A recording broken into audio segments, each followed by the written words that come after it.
Taxaw Seetlu, l'émission qui parle d'intelligence économique dans le domaine de l'agriculture au Sénégal et de prospective, vous revient avec un nouveau concept. Cette émission sera un live de 4 heures de temps qui a été animé par Pa Hassan Sen de la communauté Sunu Mbaye, très présent et dynamique sur Twitter. Salaamaaleykum gars yi jeex naa leen de est-ce que vous avez dit Bamba naka mu Oui, grand bi delloo jaar day màggal bu baax.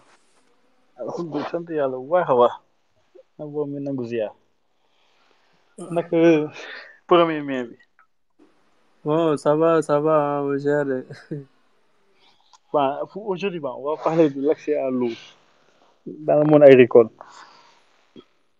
Ok, bon, ñu xaar grand bi rek man je viens juste de revenir du prêche from jeunesse bi quoi. Ah d'accord, c'était intéressant j'espère. Oui. Allô? Oui.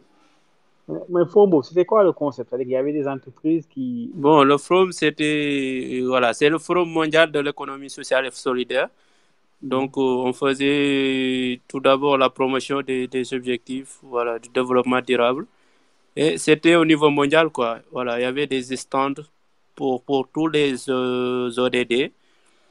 Voilà, donc il y avait des startups qui sont au niveau de l'économie sociale, qui sont venus de l'Asie, du Canada, de l'Afrique, bon, partout, hein, bref.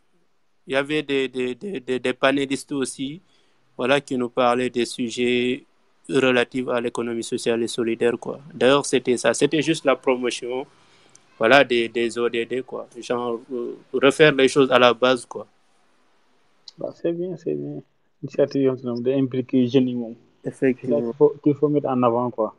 Oui, c'est ça. C'était ça le but, quoi.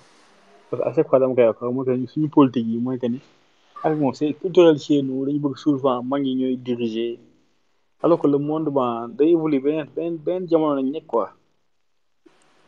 On a des populations tamit ils sont hyper jeunes du coup boo boolewul ndaw ñi ci yu bari rek wala tu les mets en second da ngay bëgg a développer mu lay të suñu état bi moo suñu problème c'est que tout dañ koy centraliser ci mag ñi léegi alors que nos populations c'est des populations hyper jeunes. Pourquoi on a tant de mal à insérer les jeunes? Oui, c'est un peu près ça, hein. C'est un peu près ça, honnêtement. Parce qu'on ne peut pas aussi continuer à être des victimes éternelles, des suiveurs. Ces réseaux de bon, il faudra aussi qu'on force, quoi. Parfois, il faut forcer le destin. Honnêtement, j'ai prise, quoi.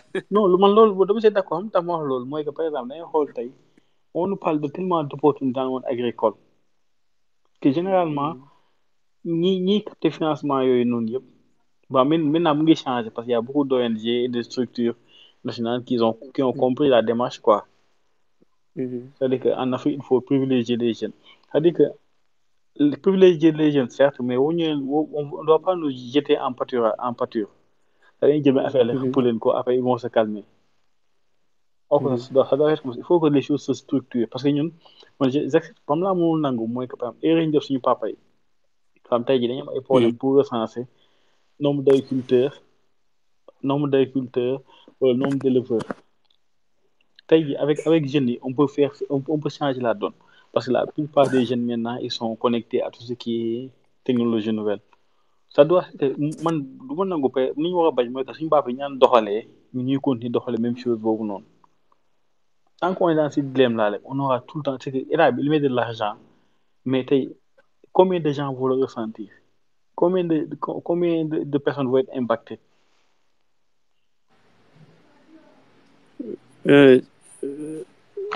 Bon, c'est tout un problème, hein, c'est tout un problème. Mais juste avoir une question de suivre la règle, voilà. Moi, c'est ce que je dis souvent, hein, aux jeunes, quoi. Il faut forcer le dessin parfois, c'est vrai. Vous toguez di yaru non, ça marche plus au Sénégal, quoi. Moi, en tout cas, voilà. Parce que le monde maintenant, tout c'est international maintenant. tout est connecté tu peux trouver des solutions bu nekkul fii mu nekk feneen malheureusement nag c'est pas donné à tout le monde tey yow tam tey di nga dem Dakar di nga nekk Thiès di nga dem Kédougou mais quelqu'un qui est à Kédougou qui est à Goudomp il n'est jamais sorti de son cocon il y a beaucoup d'informations il y a beaucoup de programmes il sera jamais au courant.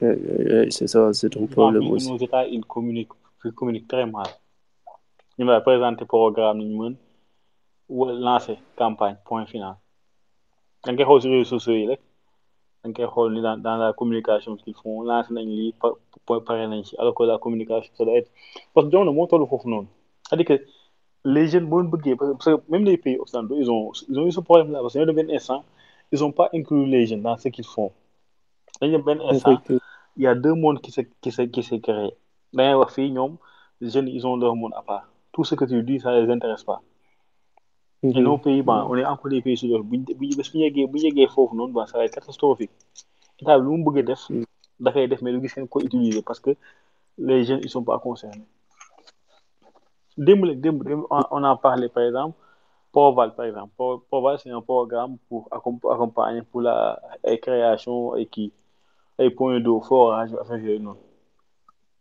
il y a beaucoup de gars qui me disent par exemple déposé nañ mais ba tey on leur dit que c'est en cours et hier on m'informe comme quoi que Proval ils ont pas comment ça s'appelle encore ils ont pas utilisé tout leur budget 2022 et là je dis que il y a quelque chose qui marche pas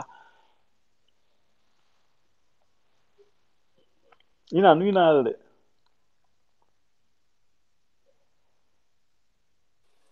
Inas maa lay nuyu di la ziar ça yaa ngi ci jàmm. sant yàlla bu baax a baax naka yite yi. ça va tranquille ñu fi nekk ñëpp maa ngi leen di nuyu.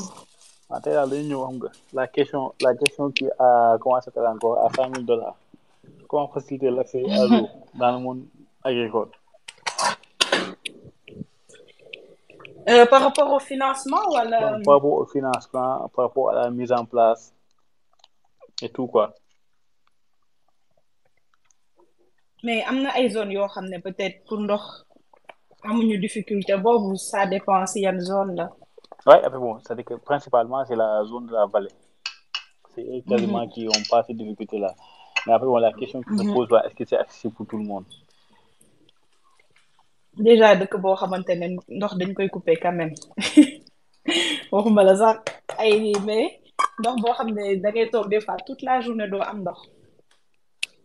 te ndox c'est même pas accessible partout au Sénégal da ngay dem dëkk yoo xamante ne ay teen nañ amuñu sax ay robinet alors monde agricole donc imagine nu mu war a gën a méttee xanaa def ay forage te forage bi aussi ça coûte un bras des fois suivant ñaata mètre nañuy creuser déjà boo xoolee comment ils demandent pour 1 mètre rek buñ la war a gasal donc imagine ñi nga xamante ne pour ñu jot ndox il leur faut 30 mètres wala des fois même plus suivant zone yi c'est un peu chaud. te mënoo def agriculture te amoo ndox gisaguma légume buy pousser wala céréale buy pousser sans aucune goutte d'eau. loolu moo nekk jafe-jafe parce que man moom c'est-à-dire que je me dis que mooy gars yi di gas forage ils ont un deal entre eux et AECAR. ah c'est abusé. parce que on a une fois parlé avec parce que ñu invité quelques-uns. c'est ce qu'ils expliquent mooy que ne tout logistique bi moo nekk si ñoom. c'est-à-dire que par exemple imagine-toi nga transport sa matériel par exemple Dakar ba Kédougou. c'est-à-dire que da ngay louer par exemple ay camions wala affaire yu mel noonu et du coup nag coût logistique boobu noonu moo nekk si ñoom du coup pour rentabiliser seen investissement il faut que par exemple prix bi yokku wala à moins que benn affaire mooy am par exemple quand il vient dans une zone dañuy gis Abdourahmane mu ngi fa Abou mu ngi fa Ousmane Bamba ak Adama ñu ngi fa. ñoom ñëpp ils peuvent se réunir sur une période ils vont creuser 6 forages dans ce cas-là coût bi mën na wàññeeku mais ni mu tëree nii moom c'est-à-dire que c'est pas possible quoi c'est pas possible c'est-à-dire que c'est léeg-léeg nag 90% des gens am tool ils ont pas la possibilité gas forage après dans certaines zones tu peux mën nga am teen ça peut suffire mais booy def maraîchage par exemple sur 1 hectare déjà c'est compliqué avec juste un puits. en tout cas nekk na problème boo xamante ne moom bon c'est assez compliqué. man de première fois biñ ma joxee devis bi toog naa hésité après j'ai demandé à une cousine comme bu sa mag sama ba soriwul est-ce que duñ xool nan nañ mën a def pour voilà quoi ñu bokkoo ñun ñëpp somme bi parce que c'est salé daal. après loolu possibilité la quoi possibilité la c'est que man comme boo may voisin nii ngeen nekk même parcelle ngeen nekk ay parcelle côte à côte là aussi vous pouvez vous unir vos forces de forage parce que moi je me dis qu'il faut qu'on trouve une autre solution parce que mënut a nekk quoi c'est pas possible déjà da nga am exploitation pour payer un salaire de 80 000 c'est un problème non je on te dit par exemple 30 mètres wala 40 mètres. te li si gën a garaaw c'est que ñoom dañ lay calculer le mètre bi ba pare calculer le main d'œuvre bi ak logistique bi nga wax ak ñoom seen salaire bokkul. en tout cas moi cher na moom. cher na torop cher na de. après les localités sont pas les prix dans les localités sont pas les mêmes. waa zone Thiès bi sax moo xaw a tane parce que nappe phréatique bi soriwul noonu. après yenn zone yi ban la xam nga roche zone rocheuse du coup c'est encore plus compliqué pour gas ko. déjà am nga yow sa forage nga mais y a un travail en comment ça s'appelle encore un travail au préalable malheureusement ñu bari dañ koy négliger mooy am na ay étude géophysique bi ñuy bu gars yi di def parce que étude géophysique boobu moo lay permettre nga déterminer à quelle profondeur se trouve réellement la nappe léegi nag ñooñu déjà exploré ça coûte benn 200 wala jusqu'à 500 000 francs li mën a kaa coûter dégg nga doo ko ñëw si forage bi moo tax man may wax à chaque fois moom moi la meilleure solution pour moi mooy que ne continuer di kii quoi sur des petites parcelles c'est-à-dire que tu auras ton comment ça s'appelle encore maximiser sur un petit périmètre mais comme ça da nga am assez d'eau mais boo bëggee étendre moom ça c'est compliqué après bon projection lay doon c'est-à-dire que tu dis que par exemple dans 5 à 7 ans je vais faire mon forage après bon le temps ngay arrivé foofu noonu il faut ce puits soit opérationnel ak loolu moom en plus de plus moom loolu moom c'est le premier facteur limitant. c'est la base sax parce que tey mënoo bay te amoo ndox. c'est hyper compliqué ñu fi nekk ñoom maa ngi leen di nuyu Senas maa ngi mi dama nekk di togg en même temps mais maa ngi leen di déglu waaw. gaaw nuyu nañu la de Abdou Ousmane Cissé Adama.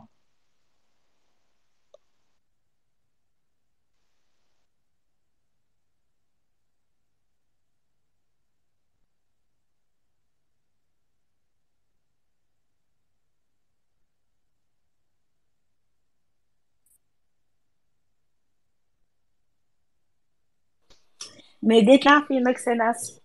yow kañ yaa ngi noonu Aboubacry maa ko doon laaj numéro maa ko doon laaj numéro pour les plantes médicinales là Nina noo def.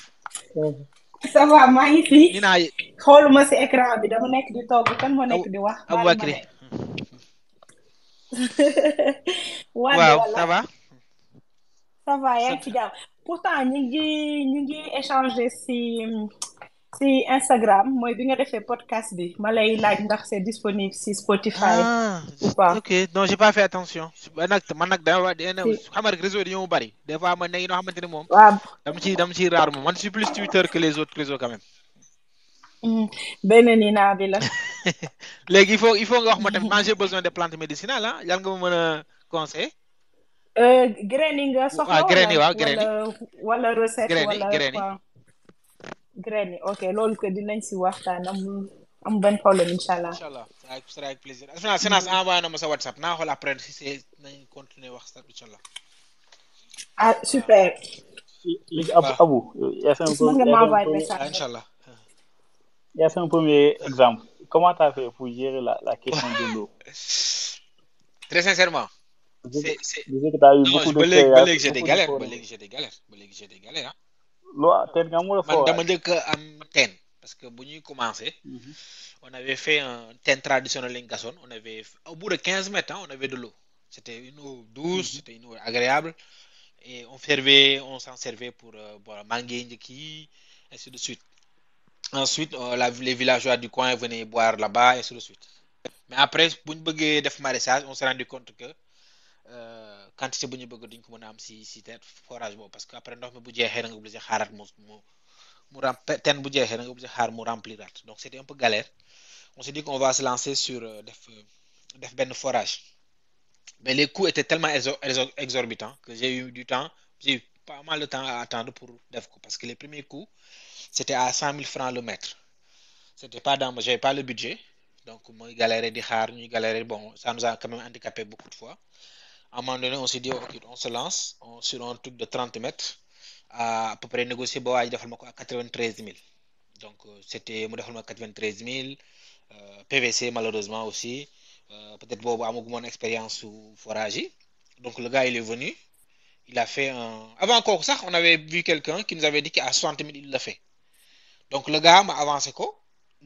Mais il s'est rendu compte que machine bu mu yor mënul woon gas en fait il n'avait pas les moyens pour gas xeer bi donc du coup toog nañu ñu arrêté lu ñuy def yëpp pendant 3 semaines waa ji chaque jour mu testé du dem chaque jour mu testé mu dem finalement ma ne ko bon comme là tu me fais perdre du temps nañu arrêté quoi mu arrêté bon qui m'a remboursé les 50% après ñu dàkkante si yeneen 50% yi parce que je l'avais fait joxoon naa ko xaalis bi déjà ensuite je me suis dit bon je vais quand même faire un forage waa ji ñëw ñu sondé fu waa ji commencé woon ñu continuer foofu et au bout de 20 mètres 25 mètres on a eu de l'eau bon, l'eau était bonne mais bañ demee ba 30 mètres si la ñu am ndox bu suffisant mais malheureusement dafa am xorom quoi donc les premiers jours il y avait pas de sel mais au bout d'une semaine on s'est rendu compte que il y avait un arrière-goût de sel sur ndox mi quoi donc du coup on a jusqu'à présent de l'eau un peu salée qui sort du forage qui donne de l'eau hein mais malheureusement ba léegi ndox moom mënuñu ko exploiter parce que boo ko defee ci papaye yi par exemple au bout de 1 an da ngay perte parce que xorom bi day rey racine yi quoi donc là on est en train de travailler pour amaat beneen fu nekk c'est un puits boo xamante ne dina mën a am benn profondeur yi parce que tous mes voisins c'est entre 120 70 50 mètres la ñuy def gas pour mu am ndox mu neex bi quoi parce que ngeexu soriwul géej gi donc bon plaque bi ça dépend des fois nga tombé ci départ doo ci tombé mais pour l'instant je suis en train de négocier ak waa Proval CV pour ñu xool ndax mën nañu intégrer seen programme yi bon c'est en cours mais xam nga rek tous les services de l'État moom da ngay ree ba tas quoi mën nga demander ñu xaar loolu beneen directeur ñëw changer stratégie donc voilà pour l'instant daal passé ñu ngi noonu on galère avec l'eau on se démène avec le peu d'eau qu'on a qui génnee encore ci teen bi moom lañu jéem a aménager pour def yenn petite parcelle de maraîchage et puis voilà quoi léegi bon on m'avait dit ay filtre pour anti-sel mais bon ça coûte tellement cher que defaat beneen forage sax mooy gën a yomb quoi donc voilà à peu près la situation actuelle on est sur du solaire mais c'est toujours difficile quoi. Maintenant, moi j'avais deux questions. Par rapport au filtre anti-sel, est-ce que tu as regardé sur le marché chinois? Alors, j'ai demandé à 2 amis. Par exemple, bon, Mars, j'ai demandé à Mohamed Sake, j'ai demandé à un autre gars. Ils m'ont pas dit, ils m'ont dit ils m'ont conseillé de pas trop parce que ça coûte trop cher. Après, bon, j'ai pas personnellement regardé, mais je pense que si je me Dakar Bipa, je vais essayer d'investiguer là-dessus parce que je pense qu'il y a quand même moyen de trouver une solution. Boo xamante ne ndox mi bu nekkee même bu nekkee salé on peut faire filtrer ndox mi wala yooyu j'ai pas encore les coûts nag si tu as des infos quelqu'un dans le space a les infos j'ai pas encore les coûts mais fekkee ne le coût est abordable je pense que c'est une bonne alternative plutôt que demaat creuser beneen forage quoi. waaw loolu tamit solution la tamit mais bon c'est à voir quoi. Mais la gestion de l'eau moom man j'avais dit une chose parce que boo xoolee suñu zone boobu yëpp y en a qui ont des forages de 120 mètres y en a qui ont des forages de 50 ni de 60 ni de 30 ce que j'aurais aimé par exemple man c'est une solution que je prône moi tu as un programme de l'État comme PUDC ils font des forages ils ont du matériel pour faire des forages jusqu'à 300 voire 500 mètres man j'aurais aimé que par exemple l'État du Sénégal dans une zone bu ñuy identifier benn zone agricole ou en tout cas benn zone où savent qu'il y a une X 100 champs yu fa nekk mais ñu creuser dans ce cas on raccorde toutes ces personnes là et ces personnes sont obligées parce que ñun suñu classe bi tey da ngay creuser mais tu payes pas tu payes rien tu payes pas de taxe tu payes rien donc c'est pas normal pour l'État donc dañu war a ñun tey am benn forage bu mag boo xamante ni dédié aux agriculteurs branché leen comme ça ñoom ñu xam am ndox bu doy mën a fay quoi mais buñ bàyyee ku nekk muy creuser à un moment donné day am déséquilibre et ndox mi la guerre de l'eau qu'on dit là on risque d'y tomber quoi donc il faut que état bi organiser gestion de l'eau maîtriser l'eau boobu au moins zone xamante ne c'est zone agricole ñu dem ba parce que les Hollandais là xaw ma Hollandais lañ su nekk ceux qui sont en face de en allant vers Thiès moi j'ai eu info que espagnol ñoo leen bënnal teen et ils sont à 300 et quelques mètres donc xam nga ñooñu tey c'est en termes de production lu leen neex bay et donc du coup en termes de concurrence ils vont tuer tout le monde parce qu'ils ont assez d'eau ils ont le soleil et ils ont le personnel donc c'est difficile de travailler su nekkee amoo yooyu yëpp quoi.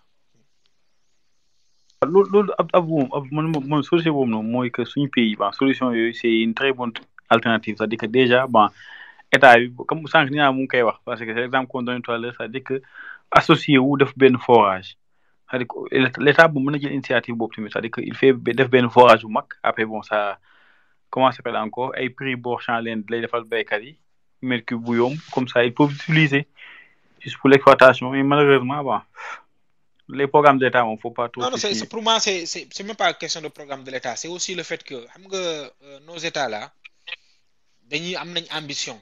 Mais c'est le Sénégalais souvent, moi, parce que nous, dañuy jàpp ne lu ñu war a fay rek c'est pas bon alors que des fois nga am benn service fay ko moo gën nga am benn service boo xamante ne tu penses que c'est gratuit mais au final tu gagnes rien et état bi tamit il gagne.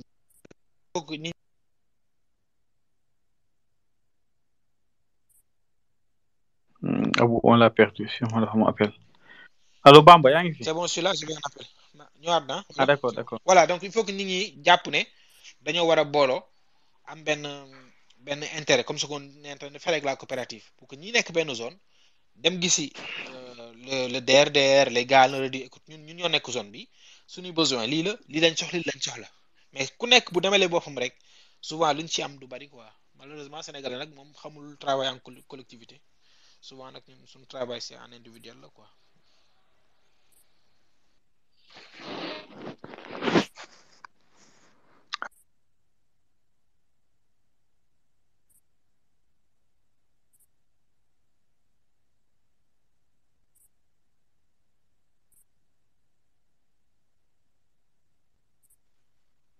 salaamaaleykum.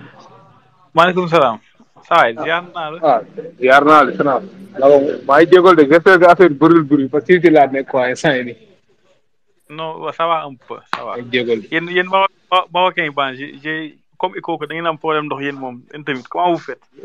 fii de bon fii moom fii bon maîtriser ma trop noonu par exemple comment ils font quoi xam naa ne daal par exemple genre dans certaines zones ñoom souvent kii la ñuy utiliser par exemple dañuy gas des puits quoi mais pour gas puits tamit il faut une autorisation de l'État par exemple nekkul par exemple da ngay fay ñëw rek gas sa benn puits quoi xaw nga am autorisation état bi d'abord ensuite nga door mën a gas parce que sinon gars yi dañuy bañ ñu am genre compétition ci sur la ressource quoi tu vois et même par exemple ici dans certaines zones agricoles sa gars yi genre dañuy gas ay teen jusqu'à 400 mètres par exemple pour door mën a jot par exemple lam yaa ngi gis mais pour éviter ce genre de compétition gars yi pour nga mën a gas par exemple fii un puits moom da ngay fii même dans la campagne sax parce que man actuellement fu ma nekk nii def ni benn stage nii si benn village laa nekk nii quoi actuellement mais la dernière fois l'un des techniciens moom fu mu dëkk ci benn village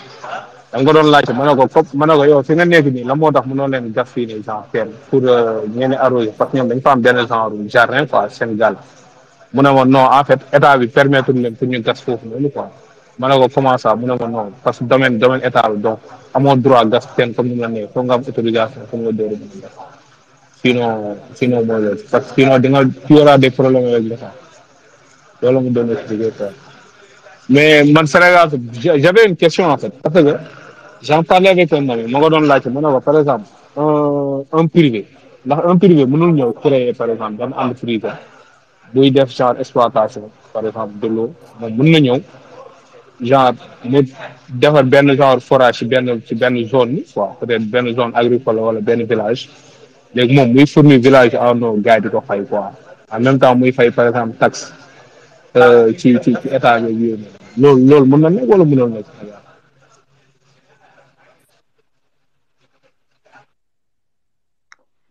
d'accord waaw loolu xaw tamit xaw ma nag dégg nga ni ma wala déggoo la parce que man ne daa bëri maa ngi jégal si dégg nañ la bu baax de maa ngi gis ni ñaa di clignoté Abou peut-être t'as une idée par rapport à ça.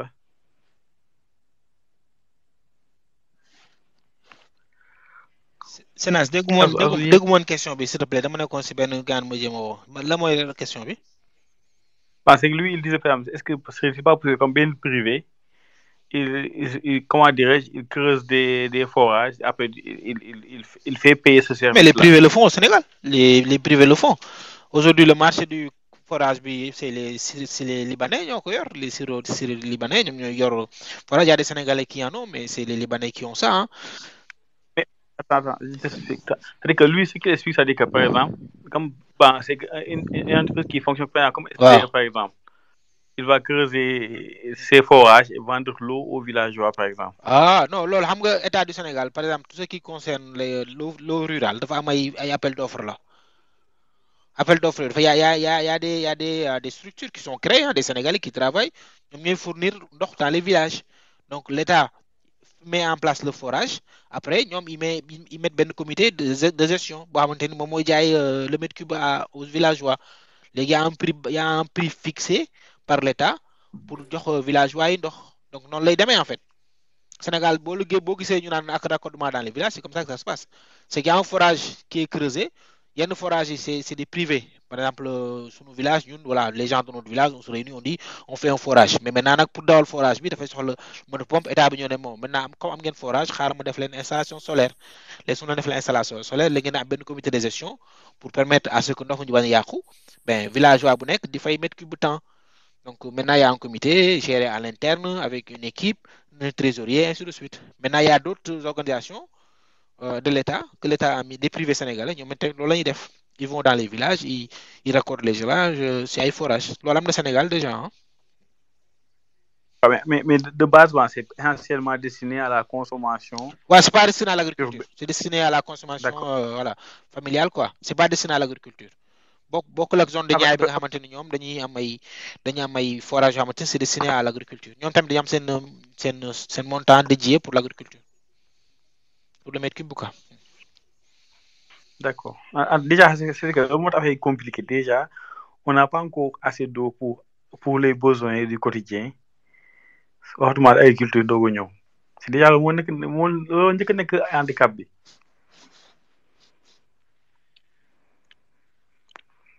après bon la ressource ne manque pas allô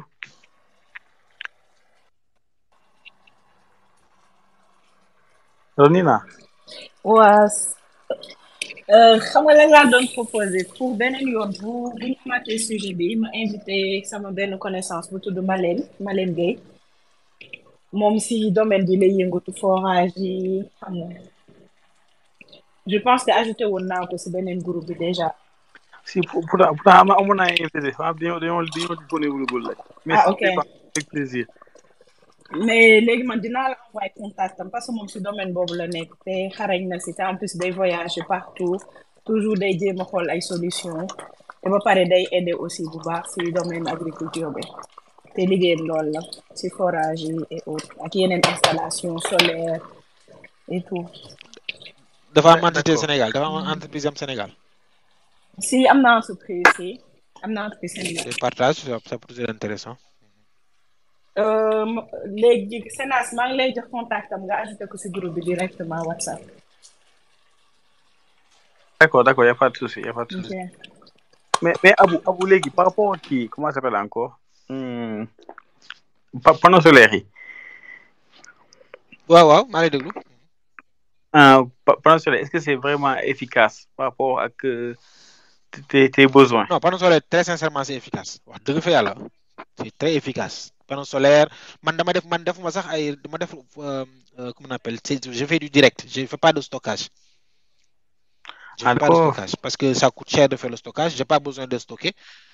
Man li may def mooy j'ai un réservoir donc réservoir bi laay jël remplir ko ba mu fees bu feesee après ma stocker envoyer voilà ma def goutte à goutte yi leen ma stocker su bee jeexee ma remplir vraiment man panneau solaire vraiment c'est efficace wax dëgg fa yàlla j'ai pas eu de problème les motos pompes aussi pareil ça fait 3 ans 4 ans c'est pas changé donc vraiment j'ai pas de souci là-dessus donc rentabilité moom am na quoi.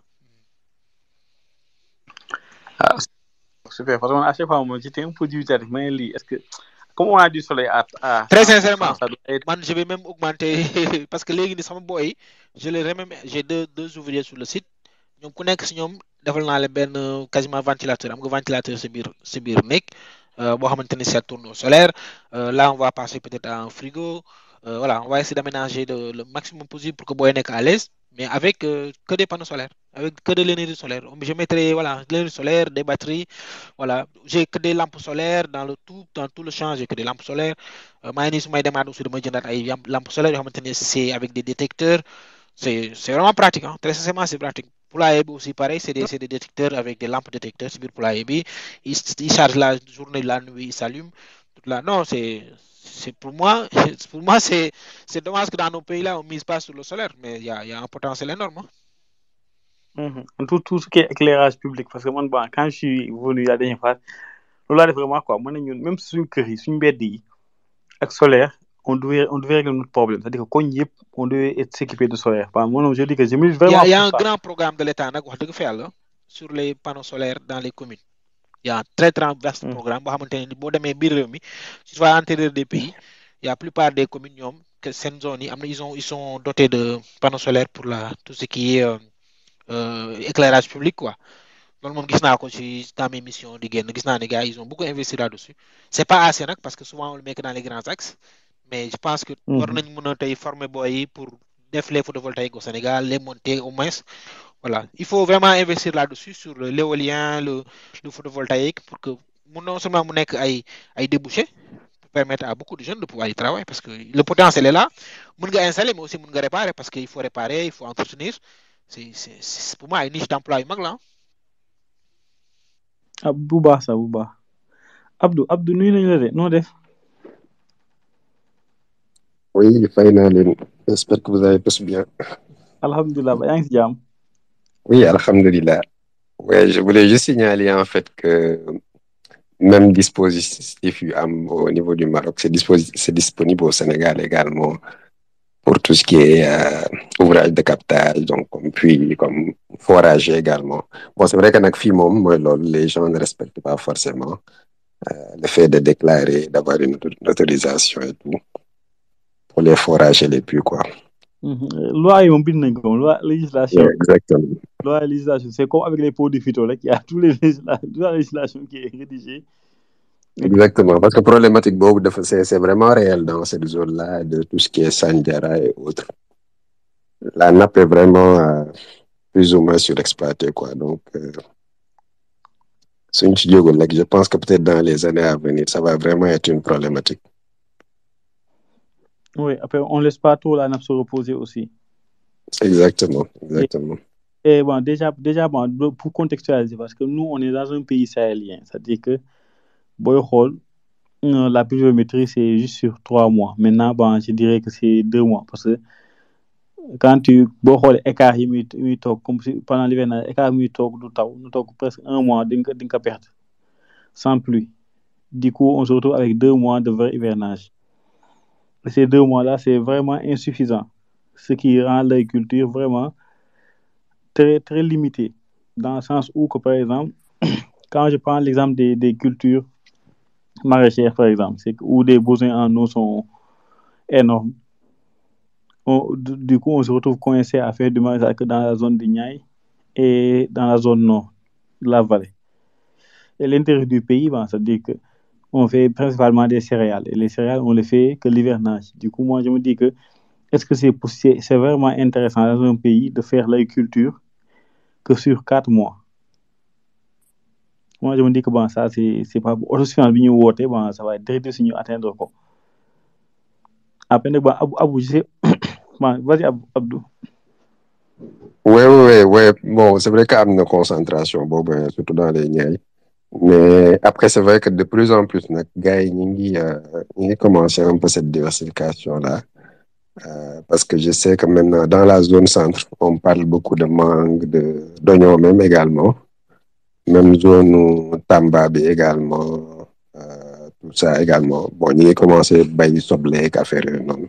Donc, de plus en plus, quand même, les gens essaient de diversifier en termes de culture et tout ça, quoi. Donc, gars, quand même, il a fait cet effort-là de diversification. Mais Abdourahmane, dans l'eau salée là, il y en a qui m'ont dit que banane bi baax na ci, aussi qu'on trouve peut-être des cultures alternatives par rapport à bon, adaptées en tout cas à l'eau salée. Bon, plus ou moins, xam nga les plantes moom am na yi nga xam ni ils sont voilà plus ou moins halophiles, on va dire, donc dinañ tolérer un certain degré de salinité pour certains. Après, c'est vrai qu'il y a peut-être beaucoup d'aménagements à mettre en place. Parce que je sais que zone sud il y a un programme actuellement qui abat des actions dans ce sens-là par rapport à la salinité. Mais c'est vrai qu'il y a des plantes, effectivement, qui sont beaucoup plus tolérantes que d'autres par rapport à la salinité. Kon ba maa ngi lay déglu ci loolu. Mais Abdourahmane, c'est-à-dire que, par exemple, par rapport au programme de l'État, c'est-à-dire que réellement, le ministère de l'Hydraulique, il s'occupe que de, comment ça s'appelle encore, l'eau urbaine, ou bien ils ont des projets par rapport à, comment ça s'appelle encore, au monde agricole. Parce que moi, j'ai toujours du mal à comprendre, quoi. On a un ministère qui est chargé de l'hydraulique, par exemple. Oui, effectivement. Et je pense que moi, je gère l'hydraulique rural. Après, bon, je ne suis pas expert du domaine, mais je pense que je gère l'hydraulique rural aussi. Hein. Après, c'est vrai que bon, au niveau du ministère de l'Agriculture, il y a des programmes spécifiques. Bon, Proval, je sais que c'est l'Oligue. Il y avait aussi d'autres programmes, bon, Barbafor, il y a beaucoup de programmes qui sont logés au niveau du ministère de l'Agriculture, occupés de la question de l'eau. Hein. Après, tu vas dans des zones comme bon, dans mes zones nord, c'est plus la SAED qui sont un peu de tout ce qui est aménagement et de la question de l'hydraulique rurale, on va dire. Bon, dans mes zones sud, c'est plus Sodagri. Bon, c'est des sociétés d'aménagement, c'est l'État qui les a mis en place. Mais après, voilà, il y a beaucoup de programmes sur cette question-là. Après, bon, je ne sais pas maintenant avec link avec le ministère de l'Hydraulique. Parce que je sais que peut-être le ministère de l'Hydraulique, c'est peut-être plus les questions réglementaires, il est gérer. Après, c'est plus peut-être des directions qui vont spécifiquement gérer les questions hydro-rurales. Mais le ministère de l'Agriculture, il y a des programmes. Question des aménagements, question de l'eau, question de salinité. Après, toujours, le problème de coordination, souvent, peut-être moins manqué entre les différentes entités, quoi. Parce qu'il y a beaucoup d'acteurs qui intervenaient peut-être sur cette question-là, mais bon, après, tu ne vois pas forcément link entre les différents programmes, quoi.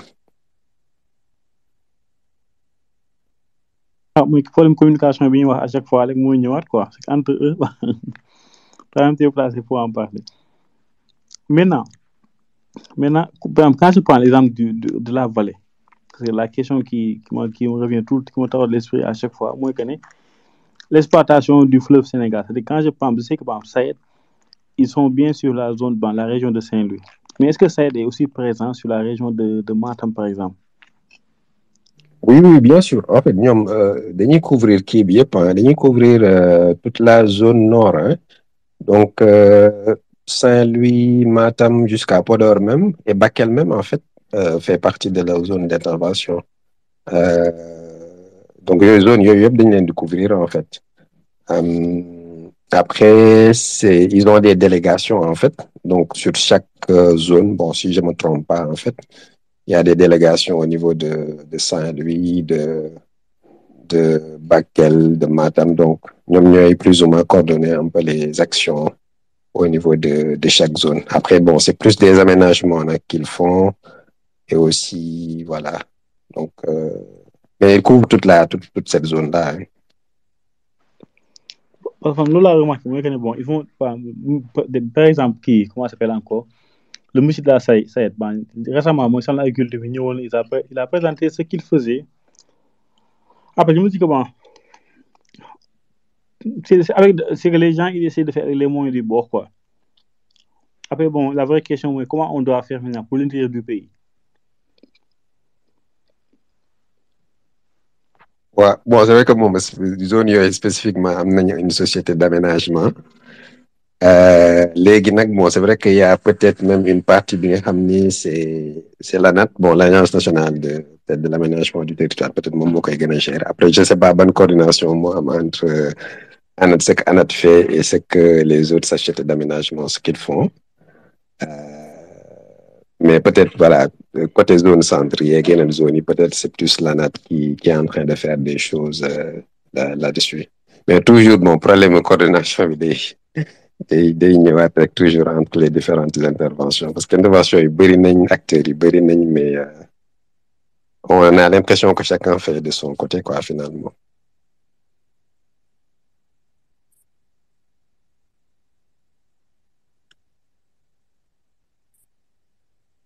Parce qu'il y a les intervenants qui voulaient. Ici, il y a Moudou Mbaki qui a levé la main. Ouais. Mbaki, on est déglu. Bismillah, asalaamaaleykum.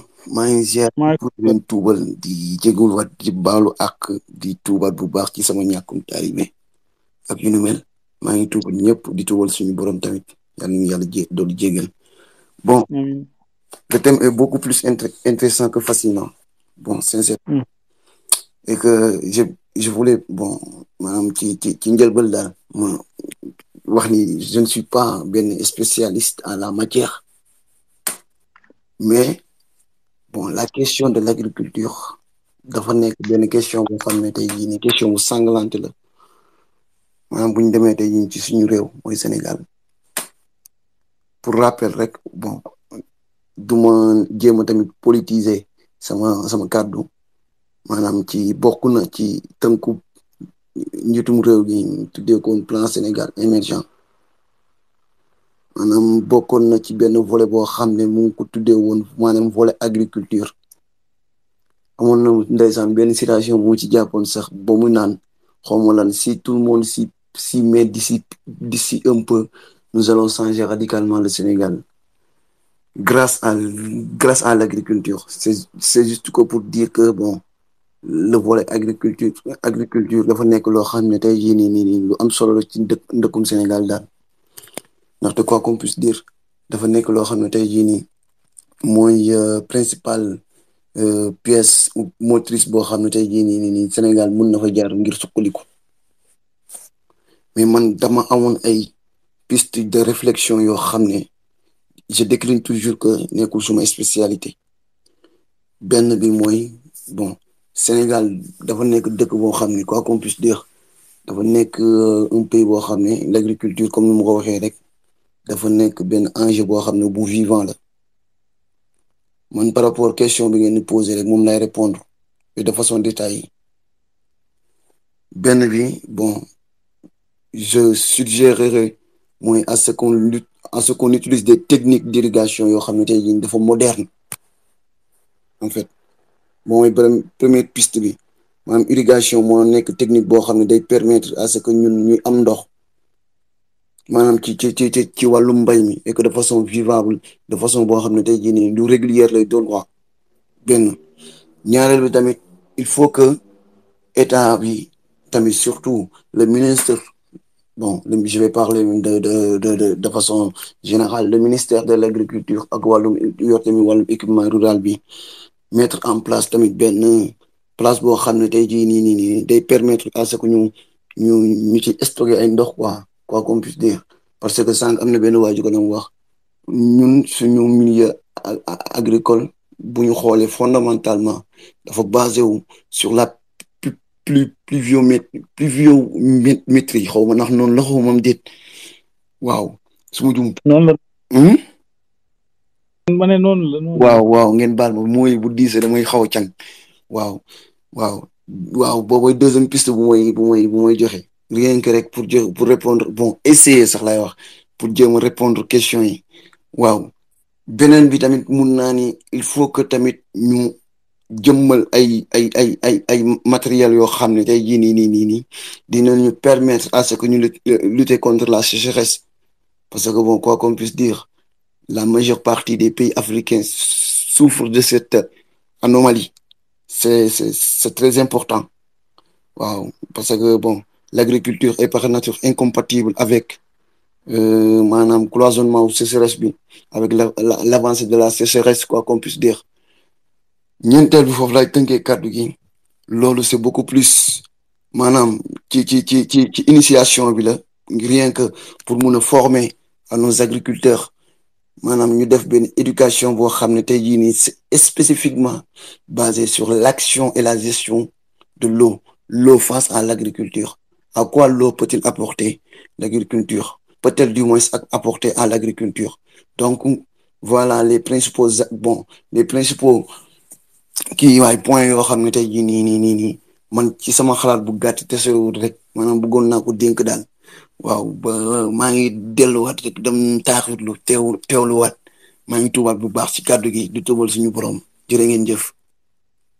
jërëjëf Mbacké am na solo trop wax ji surtout la question du stockage de l'eau de pluie. Bon, je crois que waa FAO avait une fois entendu parler Lamine Samaké xam nga Abou parler de ça, c'est-à-dire qu'il y avait un programme qui consistait à faciliter l'accès, comment dirais-je, au stockage de l'eau de pluie.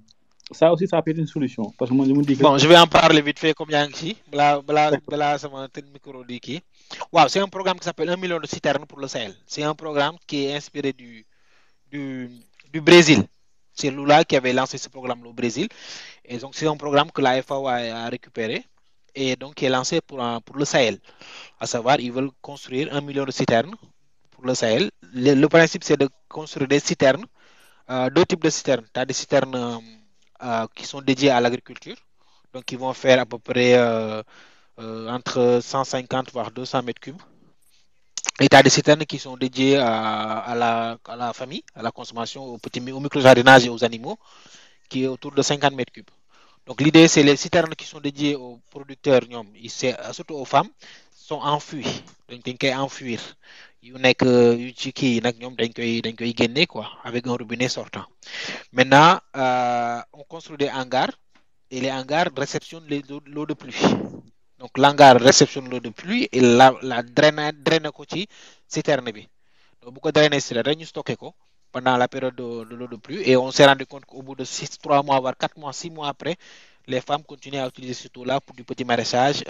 Donc il était aussi important d'y associer du maraîchage, un peu de jox yenn bêtes yi comme dans des chèvres, des vaches, pour que femmes yi mën ci génn quoi. Et on a remarqué vraiment que zone yi ñu ko def, les gens s'en sortaient. Maintenant, il fallait associer également des pompes solaires pour permettre que ñu am autonomie boobu noonu. Mais dans le Ferlo, donc c'est un projet qui est dans toute la zone sahélienne, Sénégal, Burkina.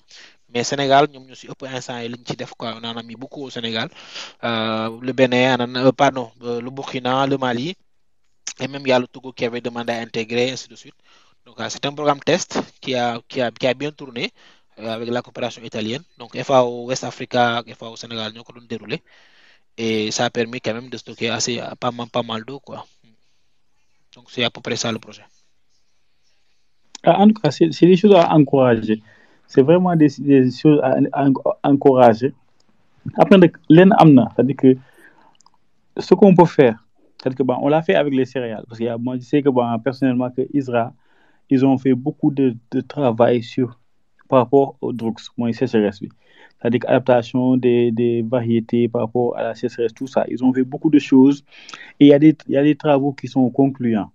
Moi, j'ai une amie qui récemment, elle a fait dans la zone du Ferlo, association de l'arachide autour des comment ça s'appelle encore banane égyptiaka yaakaar naa sump la suma sa dem daal ñaar yooyu noonu associé autour ay réellement et elle a eu des résultats très plausibles. Le fait que ñu intégrer système agroforestier bi ñoom absa bi loolu moom solution qui est innovation bu baax la. Après c'est que la difficulté surtout plus au niveau du maraîchage. waaw Mbacké ñëwaatal. waaw man sëñ bi damay jégaluwaat rek maanaam ba ma waxee sama ginnaaw amoon na benn benn kilifa gu am solo mu wax lu mu wax c'est vrai que gars yi boo xoolee moom ñun certains états africains loolu ñu sonal et majoritairement je dirais même nous africains ñun loolu ñu sonal c'est-à-dire que bu fekkee xalaat kenn dàquñu ko mais dañoo am benn problème boo xam ne tey jii de suivi, c'est-à-dire que benn problème boo xam ne problème de concrétisation la.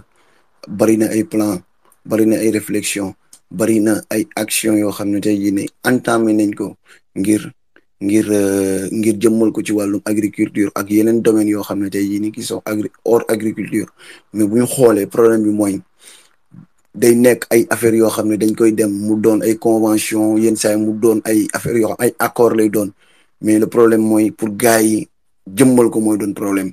foo jaar dina am ay njuuj njaaj, foo jaar dina am tey jii nii benn genre paresse, benn genre loo xam ne daal ci nit ki lay gën a doon daal. donc man sëñ bi dama ko bëggoon laaj rek maanaam bu fekkoon ni exemple wàllum programme de stockage yi gars yi est-ce que commencé nañ cee dox jéego, wala est-ce que réellement actuellement au Sénégal il existe benn bon je dirais benn programme d'action boo xam ne day permettre à ce que maanaam ñuy stocker ndox mi quoi. parce que man fii dama ko gis en France gars yi même les eaux usées gars yi dañ koy réutiliser à des fins agricoles, et que loolu tamit lu am solo la daal. maa ngi jégaluwaat nag, maa ngi tuubaat bu baax a baax a baax.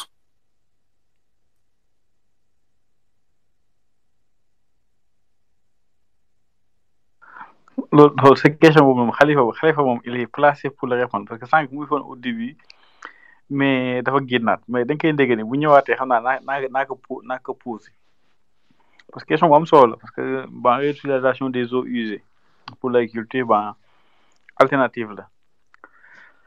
Grand Tonix nuyu nañu la de léegi Abou.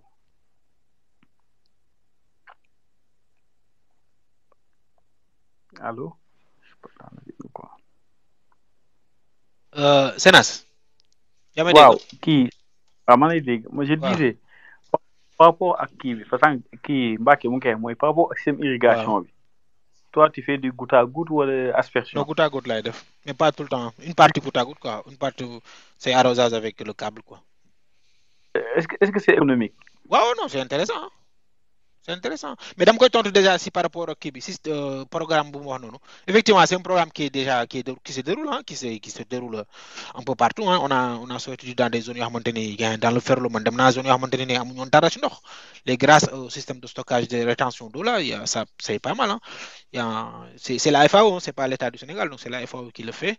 Bon avec l'appui de l'État du Sénégal, mais zone yooyu ñoom rétention d'eau mooy tax ñuy am ndox tey ba mën ci génn. Il y a des femmes yu ñu accompagnent dans le Nioro vraiment qui s'en sortent très très bien. J'ai déjà fait des photos su ma gisaatee photos yi naan ko partagé. En plus dañ leen di associer l'agroécologie, di associer les cultures en zaï. Il y a beaucoup de choses qu'on forme à ces femmes là hein. Il y en a qui aujourd'hui c'est vraiment elles ont pu envoyer leurs enfants à l'école. Non c'est des programmes vraiment très très intéressants yoo xamante ne ñu ngi koy dérouler. Maintenant nag au niveau de par exemple de Cambérène, je sais que le Cambérène c'est l'ONAS ñoom actuellement ils mènent benn projet boo xamante ne dañuy récupérer les eaux usées, filtrer ko après joxaat ko mooy les maraîchers qui sont dans la zone. boo demee boonu Cambérène gars yi nekk foofu y avait même un reportage de la RTS di ko wane, gars yi ndoxu usé yi la ñuy récupérer defaraat ko joxaat ko maraîchers yi. Effectivement y a aussi ça qui se fait au niveau de Cambérène. Loolu moom mën naa ci wax loolu quoi. léegi Abdou loolu xam nga foofu tamit bon c'est moi une question de planification foofu ñu échoué quoi. Par exemple da ngay xool banlieue bi bari na ay bas-fonds de base, c'était des zones maraîchères. Moi je me dis que est-ce qu'on n'aurait pas dû laisser ces zones là nit ñi bañ faa dëkk ñu laisser ko des zones maraîchères que les gens aillent habiter ailleurs. Non boo xoolee kii ils ont classé comme zone non identifiée mooy zone Cambérène mooy côté comment il s'appelle encore là zone boobu fàttali naa nañu ko tuddee encore zone boobu léegi kenn dëkkut dañ ko arrêté quoi, kenn dëkkutu fa, mais foofu la ndox mi dëpp doon ñëw ndoxu Cambérène bi foofu mu léegi ay maraîchers ñoo fa nekk. Ça a été protégé par l'État quoi, mais c'est vrai que côté là où il y a le stade de lutte là de l'arène nationale foofu c'était des zones de maraîchage hein. ba ci cimetière Pikine bi hein, foofu c'était des zones de maraîchage. Maintenant nag foofu dans la logique des choses woon sa nekk stade. waaw c'est pas dédié, mais bon après comme je dis nos États ont des faiblesses quoi, et ce qu'on ne dit pas c'est l'augmentation de la population. État ils sont confrontés à ces tu es maire d'une commune comme Parcelles Assainies ou tu es maire d'une commune comme Yoff comme Ngor, mais tu es confronté à boo demee sa registre de naissance da ngay tiit donc et que population bi ñoom ils sont pas dans la perspective hein, ñoom ils sont dans l'actuel dans le factuel dañoo soxla lii il faut ñu am ko. Donc c'est compliqué pour nos États, c'est très compliqué parce que planification à long terme bi africains yi souvent ñun xamuñu ko quoi waaw tey boo nee nit ki mais boo nee nit dem leen kaa leen dem dëkk Diourbel léegi nii dañ naan la jamais de la vie et pourtant peut-être dans les 20 ans qui vont arriver Diourbel sera une zone boo xamante ni ñëpp lañ war a dem. dagguma la sax maanaam boo xoolee Dakar am na benn zone boo xam ne gars ñu ngi ko tuddee zone de captage est-ce que bu fekkee ni maanaam ci sa mbaax rek mun nga ñu indiwaat parce que man je me suis dit que peut-être zone de captage bi de base c'était fait pour ñuy jéem a capter les eaux usées ou pas te boo xoolee actuellement gars yi am na ay kër yu fa nekk en fait loolu noonu état nga foog ne bon.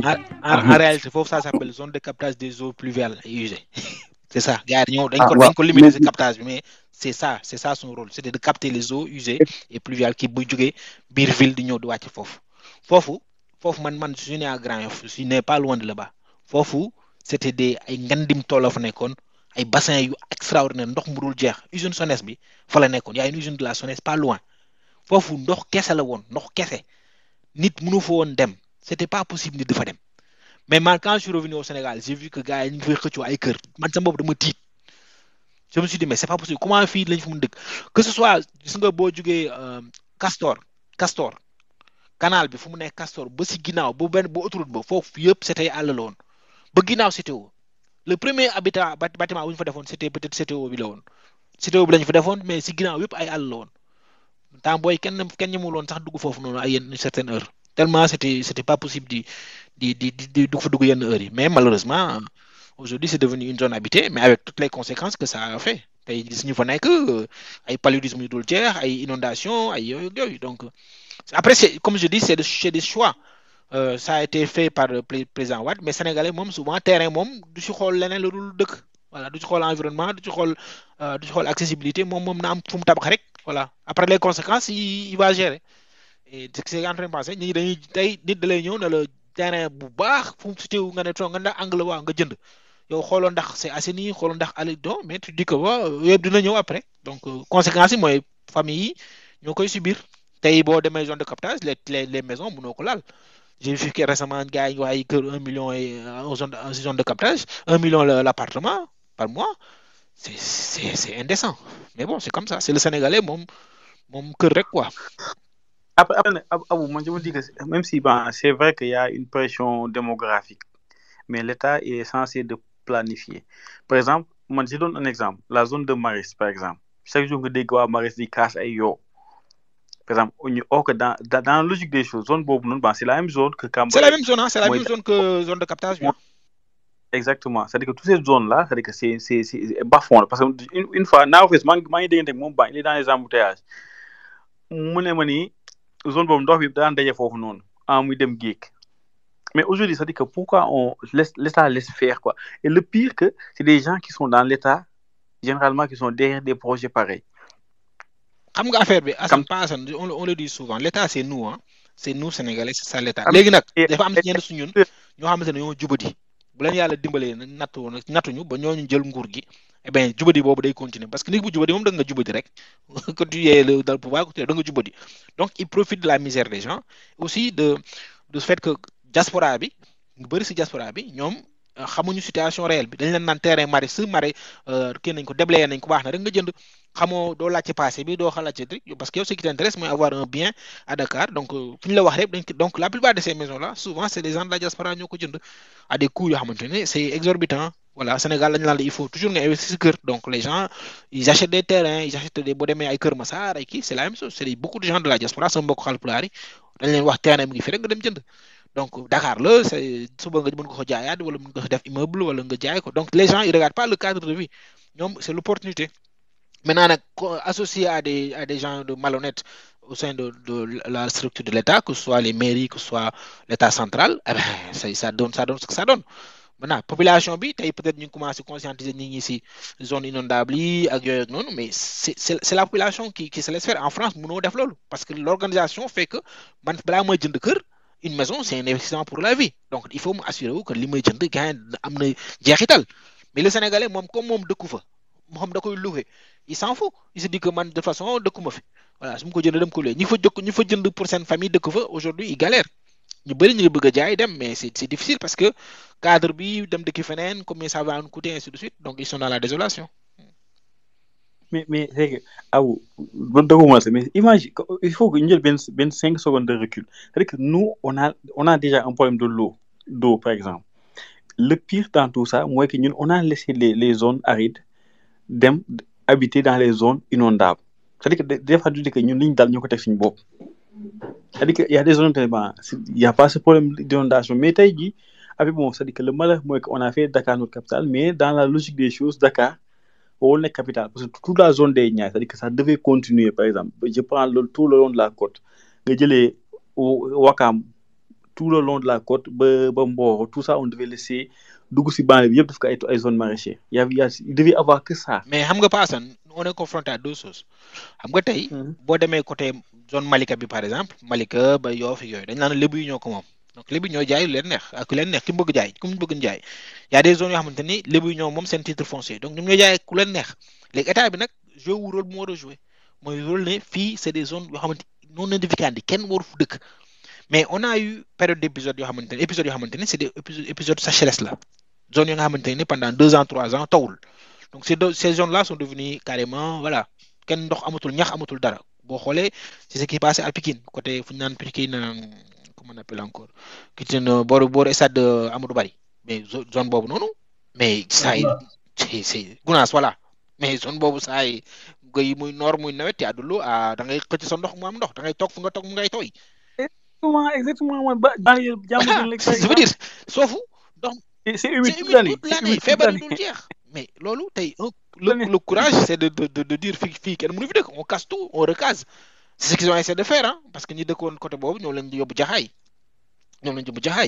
comprendre mais Abou le pire dans tout ça mooy que dañuy déplacer dans les zones mais oui parce que au lieu ñu leen di yóbbu beneen zone bu gën a sec c'est-à-dire que prévision bi moo da ñii mënutuñ dëkk zone Dakar bi région de Dakar bi wala mënuñ ci fu dëkk mais le problème c'est que ces gens-là travaillent ils ont du travail ils ont des familles c'est des élèves c'est des étudiants donc mënoo leen yóbbu aussi fu sori foo xamante ne amul benn infrastructure amul dara nekku fa tey boo leen yóbbuwoon Thiès da nga leen di lor wala nga yóbbu leen kii ñu bëri dañuy leen lor donc ça et puis c'est des gens qui étaient vulnérables c'était pas des gens aisés c'est des gens qui avaient leurs petites maigres économiques ñëw dëkk fenn foo xamante ne bon c'était pas cher à leur niveau comme l'a dit Pikine est la première ville nouvelle du Sénégal mais Pikine yàggul c'était un projet de Senghor je pense que naaru fees bu ñu gën a expliquer c'est un projet de l'État du Sénégal qui n'a jamais abouti Pikine c'était vraiment la ville nouvelle mais musul egg projet bi yeggul parce que les gens sont venus s'y greffer clandestinement ba mu jur lu muy jur mais saa perspective moo jafe sunu dëkk yi il faut un État très courageux koo xamante ni moom vraiment xoolul dara mais population bi si ñu adhéré. Abdou c'est que bon c'est que moi tout ce qui est aménagement territoire moom c'est-à-dire que c'est du grand n'importe quoi léegi kii ana Ousmane nuyu naa la de ak Roger. mbaa di ngi si jàmm bu baax a baax. sant bu wér. Roger baax na ma commencé sew Ousmane maa ngi ñëw Roger yow mii dëkk Pout comment tu gères la question de l'eau au niveau de ton exploitation. waaw ñun moom Pout actuellement on a un problème d'accès à l'eau parce que nappe bi dafa commencé gën a wàcc lu tax loolu boo seetloo Pout wala zone wu Pout bi nii bokk na ci zone yi gën a produire ndox pour bu ñuy yóbbu Dakar boo xoolee même am na projet bi gars yi defoon par rapport ak lac de Guiers bi comme ça dañoo déconnecté tool yi nekkoon foofu noonu yëpp pour mën a alimenter Dakar ñu ne woon daam beneen ndox buy jógee Dakar moom la ñuy indi foofu mais ndox moomu noonu ñu doon indi noonu amul pression assez de kii pour mën a alimenter tool yi ci bari boo xoolee bu dee daaw la xawma amoon na ay marche sax yu gars yi doon défendre ne woon duñu fay ndox ci seen kii ci seen tool yi parce que da ngay am compteur gars yi di leen indil facture te mënoo bay amoo ndox parce que am na benn prof géographie la je pense bu commencé woon sax di def ay activités pour contre l'État parce que il avait décompté plusieurs centaines de forages yu ñu def ci zone bi et plus cela nag Dangote ñëw Dangote pour kii turbines yi ces turbines pour refroidir ko dañ gas forage foofu donc ñoom aussi dañoo gën a kii nappe phréatique bi dañ ko gën a xëcc donc moo tax boo demee pour par exemple da ngay gis que ni mango yi niñ daan amee wala niñ daan màggee tey ji dafa am problème boo amee sa tool roose woo ko doo am mango bu correct mu nekk problème bu nga xam ne zone boobu noonu yëpp mën naa ne d'ici quelques années peut-être mango dootu fa am xanaa yeneen zone yi la ñuy dem mais tey jii nii ku ñëw côté Pout boo gasulee boo daan gas 10-15 mètres léegi yaa ngi ci 30 mètres minimum pour am ndox mu nekk problème sànq maa ngi dégg ngeen di wax waxu Dakar mais boo leen xoolee Dakar dañ ne woon ndox mi dafa polluer donc du coup forage yi fa nekkoon yëpp dañ ko tëj te boo seetloo moom moo gën a yokk nappe phréatique bi gën a yéeg parce que forage yi fa nekkoon yëpp ñu bañ ko tëjee ci ay jamono di xëccee ndox mi muy ñëw côté Dakar moo tax ndox bi nekkoon ci nappe bi tiré wuñ ko en plus des zones yi nga xam ne ay zone kii la woon de lac affaire yooyu noonu ndox mi bu ñëwee c'est normal que ni nappe bi di gën a yéeg ba tey jii nii Dakar boo toogee sax nga jékki-jékki sa kër affaire bi ball ci yenn zones yi donc loolu mooy problème mais politique bi nga xam ne état bi def na ko du politique bu normal parce que da ngay dem zone yi nga xam ne dañ fay bay nappe bi soriwul woon nga jàpp ko di fa gas ay milliers de forages pour alimenter Dakar pare ndox mi nekk Dakar jéemoo ko traité jéemoo ko kii nga bàyyi nit ñi dëkk ci zone yi nga xam ne fa la ndox mi bon des zones yu nga xam ne mën nañ ne zone agricole la parce que seen nappe phréatique soriwul parce que boo xoolee même à Tëngéej à Rufisque boo demee ci ay kii man je me rappelle sama wetu kër maam benn kër gi nekk à côté dañoo am benn teen bu nekk foofu mais teen bi parfois boo ko ibbee da ngay gis ndox mi directement da ngay ibbi rek gis ndox mi soriwul donc pour te dire que ni problème mu eau actuellement ci yenn zones yi boo duggee biir Sénégal dañ koy gën a am parce que dañ fay def ay milliers de forages juste pour alimenter Dakar en eau te Dakar forage yi benn doxu si donc da ngay gis kon kii boobu noonu donc ñii dañuy ñàkk ndox mais ñii dañuy am problème mu ndox ndaxte seen suuf bon ñii dañuy ñàkk ndox bu ñu bayee mais ñii dañuy am problème mu ndox par rapport ak leur lieu d'habitation parce que seen nappe phréatique dafay jege kon côté Pikine yi ngeen di wax am na fu nga xam ne boo gasee pour def sa fondement rek problème la boo gasee 1 mètre yaa ngi ci ndox mi da ngay ñàkkanteeg moom ba keroog ngay pare mais malheureusement bon en tout cas suñu aménagement du territoire moom politique bi kenn xamul nu mu demee te malheureusement gars yi dañuy bàyyi noonu ba mu pourrir après ñu soog a ñëw di ñu wax yenn yi mais actuellement le problème de l'eau moom ça pour man moo nar a nekk d'ici quelques années problème majeur ci dëkk bi et surtout pour les paysans. Effectivement surtout ça quoi parce que man je me dis que même ça manque au début mooy que ne mu ñoom ay suñu majeure partie agriculteurs yi ils font l'agriculture que sur 4 mois ça c'est pas possible déjà sur 4 mois yooyu noonu on n'a pas assez d'eau pour arroser tous nos hectares. ok Khalifa ñëw na Khalifa amoon naa fi question pour yow. Allez-y. La question c'était par rapport à la gestion des eaux. Ah bah je suis désolé après je suis désolé parce que j'étais en train de faire autre chose je suis désolé. D'accord. Alors yaa ngi dégg mu ne qu'est-ce qui est mis en place actuellement par rapport à la gestion à la revalorisation des eaux usées à part les agriculteurs de Cambérène est-ce qu'il y a réellement un programme ou bien un projet allant dans ce sens-là? En fait il y a pas de projet j'ai pas connu de projet de réutilisation mais je sais que ça travaille beaucoup sur le traitement des eaux usées parce que dernièrement donc déjà c'est un nouveau paradigme dans tout le Sahel en fait parce que dernièrement j'étais en train de faire 14 stations de traitement de boue de vidange au niveau de la Côte d'Ivoire donc qui sont des unités de traitement pour les systèmes d'assainissement les systèmes d'assainissement individuels parce que en fait en assainissement ici on a deux systèmes on a le système collectif mais on a le système individuel donc le système individuel c'est des gens qui traitent leurs eaux usées dans leur maison donc c'est des fosses donc pour du traitement donc qui traitent une phase liquide mais qui reste là-bas une phase solide qui est récupérée par un camion et qui en principe est ramenée dans une station qui permet de le traiter et ces stations sont des stations qui sont dimensionnées pour traiter de la pollution et rester dans le cadre des normes de rejet parce qu'il y a des normes qui sont fixées par l'OMS, par l'État du Sénégal, qui peuvent être locales, qui peuvent être aussi internationales, mais qui permettent d'atteindre un certain niveau de traitement avant de rejeter. Et dans Cambérène, c'est ce qui se fait en fait, parce que la station de dépollution, lorsqu'elle est en fonctionnement normal, elle permet d'abattre la pollution, donc qui est de la pollution organique généralement dans les rejets domestiques, à un certain niveau, donc qui permet la réutilisation. Et le niveau de traitement dépendra du type de réutilisation qu'on veut faire. Lorsqu'on veut faire de la réutilisation en agriculture, donc c'est primordial de traiter la pollution donc microbiologique parce que c'est responsable, c'est vecteur de maladie. C'est primordial de traiter donc la pollution industrielle, donc qui est la DCO. C'est primordial aussi de traiter la pollution organique. Maintenant, on va laisser des phases de pollution comme l'azote, parce que l'azote, on sait tous que c'est une substance qui est très consommée par les plantes, et que donc, dès lors qu'on a une eau qui est souillée et qui a été traitée et qui reste juste une phase azotée, c'est très bien de les utiliser dans les périmètres agricoles. Donc, il y a beaucoup de stations de bout de vidange qui sont construites peut-être dans toutes les villes du Sénégal. Et que là même, je pense que je vais commencer un projet d'audit de ces ouvrages avec la direction de l'assainissement. Donc, c'est des ouvrages généralement qui sont périurbains, donc qui sont installés un peu au bord des villes. Et c'est des ouvrages qui sont dimensionnés pour respecter les normes de rejet et probablement donc pour faire de la réutilisation donc dans les périmètres maraîchers qui peuvent se trouver aux abords, ou bien en même temps c'est des types de stations qui peuvent être installées avec une politique donc qui permet l'installation d'un nouveau périmètre agricole, parce que aussi c'est des ouvrages qui sont très sollicités. Ils peuvent recevoir jusqu'à 500 mètres cubes d'eau usée par jour. Après, moi je pense que dès lors qu'on traite,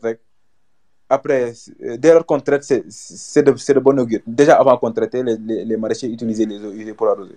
Donc dès lors que tu traites, même s'il n'y a pas un cadre qui régit la réutilisation, les chercheurs de producteurs vont venir à la zone, vont installer de petits périmètres maraîchers et vont commencer à faire de l'agriculture, quoi. Je ne sais pas est-ce que j'ai un peu répondu à ta question, mais je pense que ça se fait ici. Ça se fait à Dakar déjà, beaucoup. J'en ai vu à Diourbel, j'en ai vu à Thiès, j'en ai vu un peu aussi aux abords de Nianing, parce qu'il y a une station de traitement des bouts de vidange qui est là-bas.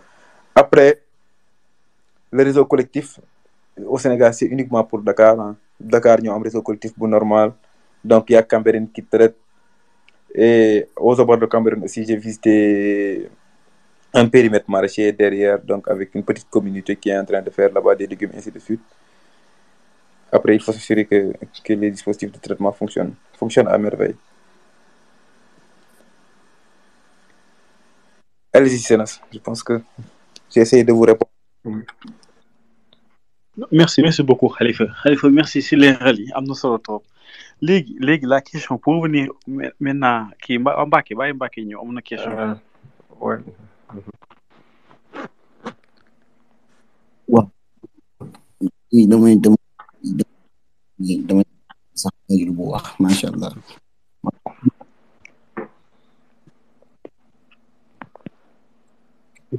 waaw merci beaucoup Mbacké li Azu nuyu nañ la.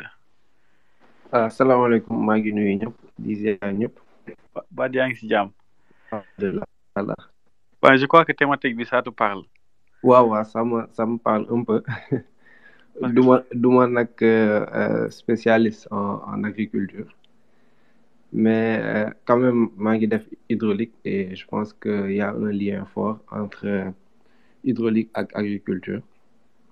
Et jusqu'à même am na si yenn pays école yi formé par exemple ingénieurs hydrauliciens ils sont même rattachés au ministère de l'agriculture. Donc c'est juste pour dire que entre l'eau et l'agriculture dafa am lien bu très fort.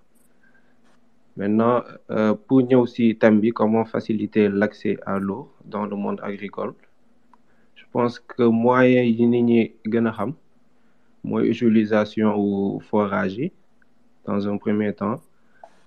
Beneen moyen mooy utilisation des eaux de pluie.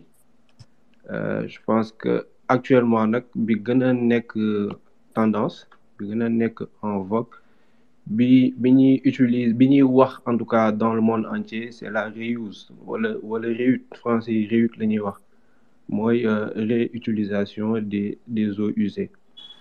Et je pense que gis naa ñu bëri ñoo xamante ne ñu ngi si doon wax et exactement ils ont raison.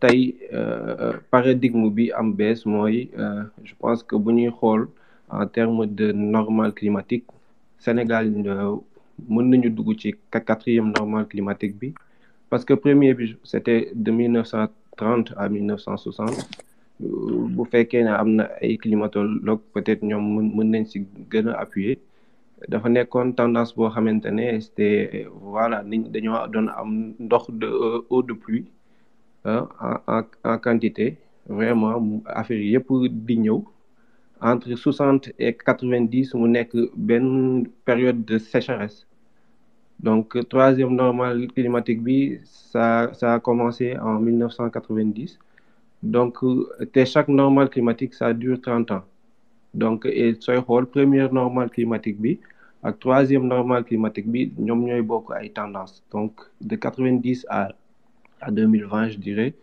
que tendance bi dafa ñëwaat comme entre 1930 ak 1960 et entre 2020 nag ak 30 ans di ñëw on sait pas est-ce que dañuy delluwaat ci sécheresse ou pas mais bu ñuy xool actuellement même dans les pays européens ñu ngi commencé di wax ci affaire sécheresse donc te mu ngi leen di frapper bu baax a baax a baax donc tey jii thème bi ça vient à son heure parce que war nañu xalaat comment est-ce qu'il faut faire pour être en fait autosuffisant en eau tey sooy xool pays yi gën a développé li ñu parvenir à maîtriser en premier c'est l'eau et aujourd'hui au Sénégal je pense que on a même des problèmes pour notre alimentation en eau dans l'utilisation quotidienne mooy pour naan et cetera loolu sax dañ ci am problème asumalaak nag ñu war a dem ba côté agriculture alors que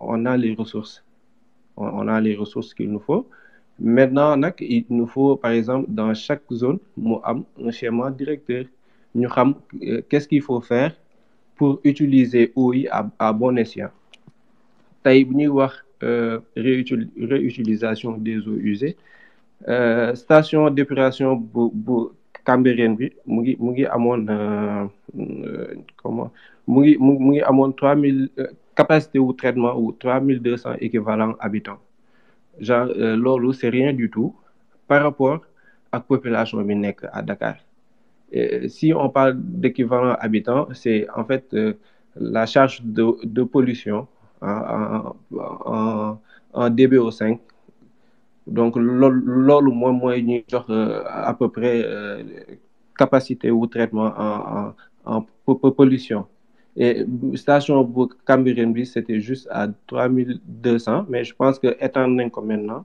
ba mu mën a traiter bon xaw ma est-ce que travaux yi c'est fini ou pas mais léegi war nañ mën a jëm ci 15300 équivalents habitants donc c'est un peu minime par rapport ak eau bi jugee à Dakar yëpp tey station bi waroon nañ mën a am ay station yoo xamante ne mën nañu traiter charge de pollution yi ñëw yëpp que ça soit DBO5 bi que ça soit demande chimique bi moom mooy lii sama waa ji doon wax sànq DCO azote phosphore même si sax amaguñu exigence yu rëy en termes de traitement de phosphore et cetera mais c'est juste pour dire que lim ñu mën a apporter tey jii en termes d'eau mën na alimenter par exemple ay zones yu bëree bëri par exemple la zone des Niayes xam nga comme ni ko waa ji waxee sànq tamit Cambérène loolu aussi mën nañu aider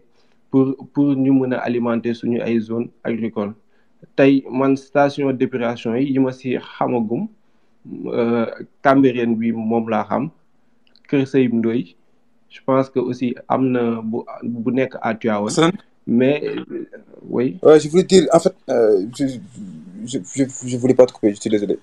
Oui, allez-y. Merci beaucoup. Pas de souci, oui. En fait c'est vrai que la station de Cambérène c'est une station boo xam ne nii elle a pas une très grande capacité de traitement mais c'est une station qui est conçue pour traiter une certaine qualité d'eau pour un certain nombre de populations et que Dakar c'est une très grande ville qui est trop habitée mais il faut savoir qu'à Dakar il n'y a pas trop de réseau collectif.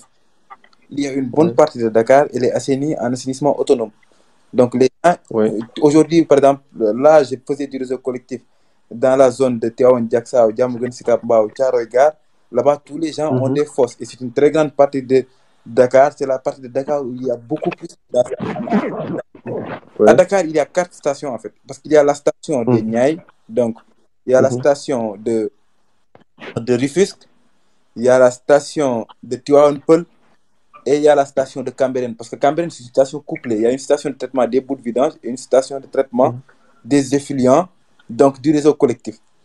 Et donc, cette quantité-là qui a été utilisée dans Cambérène pour dimensionner, c'est une quantité qui estime uniquement les habitants de Dakar qui sont collectés et qui sont connectés par le réseau collectif. Donc, il y a d'autres types de traitements qui se passent à Dakar, en fait. Parce que, et même à Dakar, même s'il n'y a pas encore une solution de l'utilisation, tu vois le grand plan d'eau derrière Cambérène. Ouais. À Cambérène, parce que je ne connais pas Dakar, je suis pas d'accord. Mais c'est un plan d'eau, en fait, du pluvial, mais c'est un plan d'eau aussi qui contient une bonne partie de l'eau usée qui a été traitée. Parce que la station de Cambérène, elle rejette là-bas ces effluents qui sont en norme.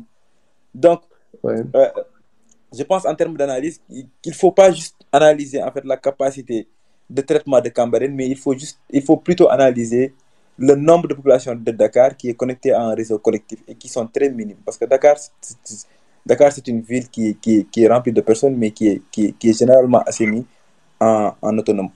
Les gens, ils ont des fosses chez eux, ils assainissent chez eux, et ils rejettent uniquement de la boue qui est récupérée par des camions. Et que ces camions-là, voilà, vont ramener leurs effluents forcément dans d'autres types de stations parce qu'ils n'ont pas le même fonctionnement qu'un système collectif.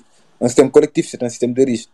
Donc, c'est un système qui permet de récupérer beaucoup d'eau, mais c'est un système qui permet, en fait, qui doit être garanti par un utilisateur qui a beaucoup d'eau.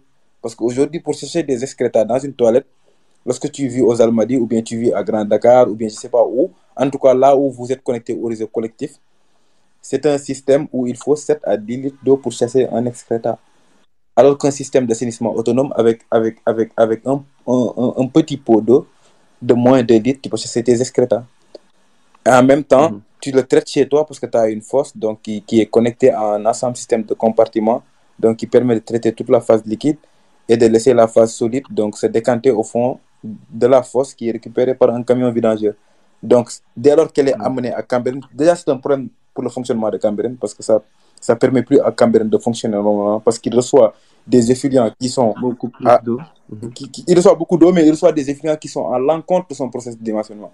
Ils ont été dimensionnés pour traiter des eaux qui sont des boues qui sont très liquides et ils reçoivent des boues qui sont très solides. Parce que des boues qui ont séjourné 2-3 ans dans une fosse septique. Maintenant, en termes de réutilisation, moi je pense que, en tout cas, faciliter l'eau agricole, l'utilisation déjà à Dakar, il y a beaucoup de possibilités de réutilisation parce que tout le plan d'eau de Cambérène, c'est du gâchis. Moi, je peux pas trouver autant de mètres cubes donc, qui sont laissés comme ça à l'air libre. En fait, ça devrait être pompé, devrait être distribué. Mais pour l'eau agricole, pour moi, le principal fonctionnement, déjà, c'est le coût. Le coût de pompage, il est trop cher parce que c'est lié au coût de l'énergie. La facture énergétique, elle est très chère. Aujourd'hui, si tu es consommateur simple qui a une télé et un frigo chez lui, tu payes 40 000. Imagine quelqu'un qui a des hectares et qui veut irriguer. Donc, il va payer combien? Donc, il y a le coût. Oui, mais tu sais, tu as parfaitement raison, hein, parce que il y a le système d'assainissement autonome qui est le plus répandu en fait à Dakar hein, ou même au Sénégal. Mais je me dis, même les effluents qui vont être recueillis au niveau des concessions, et ils doivent aussi être envoyés en step. Parce que le dimensionnement d'une bonne step, ça passe aussi par recueillir en fait les eaux qui vont venir du système autonome. Non. Parce qu'en fait, oui, si. En tout cas, moi c'est vraiment ce qui est ma conception des choses parce que le step elle va fonctionner en fait en traitement biologique par exemple par boue activée Et je connais pas exactement les autres techniques que vont utiliser les stations de Rufisque, par exemple. Je sais pas exactement comment En fait, ils vont les fonctionner. steps, ils vont fonctionner les steps, ils vont fonctionner. Ils vont faire un traitement microbiologique parce qu'ils sont dimensionnés pour traiter de la DBO et de la CO. Quand je te parle de la Exactement. DBO, c'est la quantité de saleté dans une eau. C'est-à-dire, quand tu as de l'eau usée, c'est de la matière organique généralement qui fait que c'est de la pollution, en fait, parce que c'est une structure vivante. Donc, il y a des micro-organismes à l'intérieur, mais aussi il y a des matières qui favorisent le développement des algues, ainsi de suite. C'est ça qu'il faut Bien traiter. sûr. Maintenant, quand tu es dans un réseau collectif, tu as une charge qui Ouais. est réduite parce que tu as une très grande concentration. Moi, li ma la wax sànq, quelqu'un qui est dans le collectif, il utilise 7 litres d'eau pour sécher des excréta. Donc, il a une boue qui est très liquide. Et cette boue, elle est traitée dans un process bien défini. Mais quand tu es dans une Ouais. fosse septique, tu as une boue qui est très solide. Donc, la MS, Ouais. elle rentre, les matières en suspension, elles sont beaucoup plus Les nombreuses. matières en suspension. Ouais. Donc, si tu les mets dans un process de traitement classique, ça perturbe le fonction de traitement, ça perturbe le système de traitement. C'est pourquoi on fait deux types de stations. Et le deuxième Ouais. type de station, elle n'est pas trop connue parce que les gens ici à Dakar, ils pensent qu'il y a juste un système qui traite des eaux du collectif, mais il y a des systèmes qui traitent des eaux de l'assainissement individuel. Et que ces deux systèmes ne peuvent pas fonctionner de la même manière. Parce qu'aujourd'hui, quand tu ramènes des eaux du collectif dans une station de bout de vidange, tu perds son fonctionnement. Par ailleurs aussi, quand tu ramènes des eaux d'une fosse dans une station d'épuration classique, tu perturbes son système de fonctionnement. Parce qu'ils sont dimensionnés sur une place de concentration qui est très bien définie. Par contre, tous les deux sont fonctionnels à Dakar et qu'ils traitent avec des abattements qui respectent la norme de rejet. Mais après le rejet, il doit y avoir un effort qui doit être fait soit par l'État, soit par des investisseurs. Parce qu'aujourd'hui, quand Cambérène traite et qu'il rejette une bonne partie de ses effluents donc dans la grande bâche de Cambérène, là, donc, que tu croises juste, juste en entrant dans sur le nouveau pont de Pékin, tu retrouves là-bas beaucoup d'eau qui est à norme, qui a été traitée, quoi, Ouais. qui est encore Exact, beaucoup ouais. plus diluée Ouais. parce qu'il est mélangé à de l'eau pluviale. Mais il faut un système de Exactement. pompage, en fait, pour desservir ces eaux. Déjà, Dakar, c'est une ville qui est urbaine, donc où il n'y a plus presque d'espace agricole. Il faut que l'État puisse mettre en place des systèmes de pompage qui permettent de récupérer ces eaux et de desservir les agriculteurs qui sont peut-être installés dans la zone du Niayes. Moi, je dis n'importe quoi, mais je ne sais pas en tout cas. Il faut des moyens. Ouais. Et ça, c'est lié. Ça, c'est un coût énergétique. L'État, il ne veut pas investir dans ce coût. Deuxième chose, en termes de l'accès à l'eau, par exemple, nous, on a une dotation de l'OMVS. Parce qu'en 2017, j'étais à la SAED. La SAED, elle reçoit une bonne partie, elle reçoit une dotation annuelle de l'OMVS. Parce que l'OMVS, le mode de fonctionnement, c'est d'ouvrir le barrage de Malantali et de dire que la Mauritanie a besoin de tant d'eau pour irriguer ses terres, le Sénégal a besoin de tant d'eau pour irriguer ses terres, le Sénégal a besoin de tant d'eau pour le plan d'eau du lac d'Aguière, notamment l'alimentation en eau potable.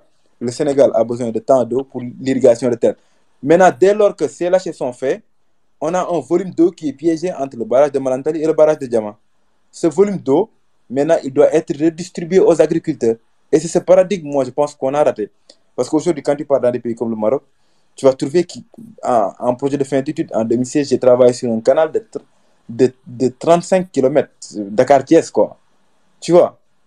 Et c'est un canal qui traverse énormément d'hectares et qui dessert les agriculteurs.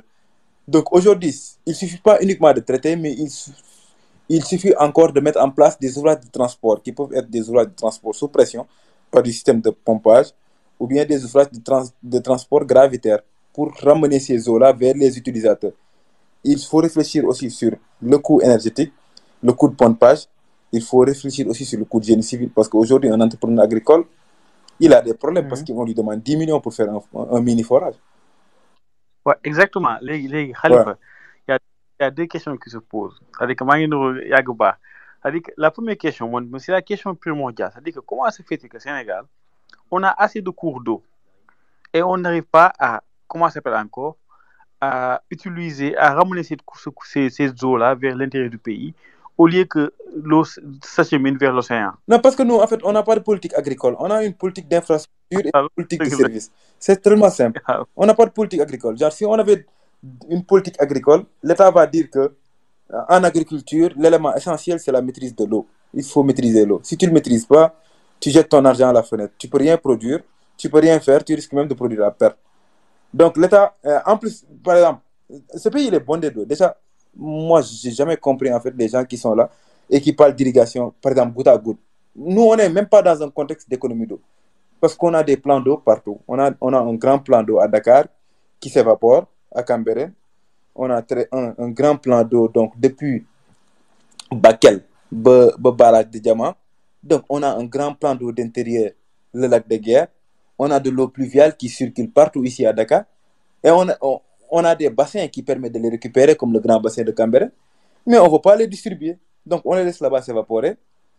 Et on veut compter sur le pompage. Le pompage agricole, ça ne marche pas. Il y a des pays qui ont essayé le pompage agricole. C'est du rabattement. Tu vas rabattre la nappe.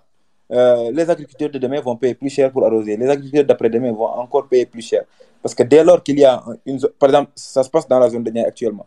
Parce qu'il y a 20 ans, les gens ils pompaient à moins de 20 mètres d'eau. Maintenant, ils pompent à 40 mètres. Après 20 ans, ils vont pomper à 50 mètres parce qu'ils sont en train de rabattre la nappe. Plus tu pars en profondeur, plus tu as des coûts énergétiques, plus tu as des coûts d'investissement qui ne sont pas supportables. Maintenant, l'accès à l'eau agricole, l'agriculture, on parle, mais c'est un métier de riche. En fait, le paysan, c'est un métier de pauvre, quoi, parce que toi, tu as une mode de vie, tu veux juste cultiver, si tu as des rendements, bon, si tu n'as pas de rendement, tu t'en fous. Mais l'agriculture, c'est un métier de riche. Et que dans tous les pays qui ont réussi l'agriculture, ils ont eu la maîtrise de l'eau. Et la maîtrise de l'eau, ça passe par l'État. C'est l'État qui doit faire des investissements. Et ces investissements, il y a deux types d'investissements, en fait. Il y a les investissements collectifs et les investissements individuels. Aujourd'hui, moi, si j'achète un hectare quelque part, l'investissement collectif, c'est que l'État doit faire tout pour acheminer l'eau devant mon champ. Et l'investissement individuel, c'est que moi, je vais faire un système d'arrosage dans mon champ.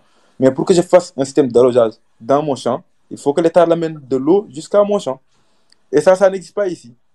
Aujourd'hui, tu peux avoir une ferme n'importe où, l'accès à la terre, peut-être dans certaines zones, ce n'est pas encore cher, mais tu n'as jamais l'accès à l'eau parce que l'État n'a pas ramené l'eau chez toi. Tu es obligé de faire un forage. Un forage, ça coûte cher, ce n'est pas donné. Et finalement, on a une orientation agricole qui pense uniquement aux riches parce qu'on a des fermes privées. Alors que dans les autres pays, on a des domaines collectifs. En fait, il faut remembrer. Il faut voir tous les propriétaires terriens qui sont pauvres, qui sont comme moi, qui n'ont pas de moyens, en tout cas, de faire des forages et tout. Il faut les ramener dans une même zone pour créer des zones agricoles. J'avais bon espoir, parce que dernièrement, on a parlé des zones agro quelque chose comme ça avec Macky Sall. Je ne me rappelle plus du paradigme, en tout cas. Ça reste des concepts parce qu'ils fonctionnent en concept, quoi. Mais ils ont parlé des pôles agricoles, ainsi de suite. Moi, je me disais qu'il allait remembrer parce que c'est la première étape. Il faut dire à tous les propriétaires terriens, donnez-moi votre terre, on va vous ramener dans une zone. Comme ça, on va créer des pôles agricoles. Et quand l'État va remembrer, il va faire tout pour ramener l'eau devant les champs des propriétaires et il va subventionner. Aujourd'hui, au Maroc, par exemple, si tu as moins d'un hectare, l'État te subventionne à 80% pour tous tes équipements du champ, du système d'arrosage, et te ramène l'eau. Si tu as plus d'un hectare, l'État te subventionne à 100% avec le plan Maroc vert. Donc ça, c'est des mécanismes d'incitation qui n'existent pas ici. Donc, en fait, parce qu'aujourd'hui, quand on parle des systèmes de reuse, voilà, c'est bien, c'est très bien, c'est écologique, c'est environnemental, c'est respectable, mais c'est des systèmes urbains, en fait. Parce que déjà, dans un vrai monde agricole, on n'a pas de station d'épuration parce qu'on est au fond du rural. Donc, la reuse, ça ne va pas régler le problème. Il faut, en fait, il faut que l'État mette les moyens pour acheminer l'eau chez les agriculteurs. Il faut revoir la facture énergétique pour que les agriculteurs qui n'ont pas eu la chance d'être desservis par les investissements de l'État pour les ramener l'eau, il faut que l'État joue sur le coût de pompage. Il y a des indicateurs comme ça. Je n'ai jamais vu croiser ces indicateurs ici.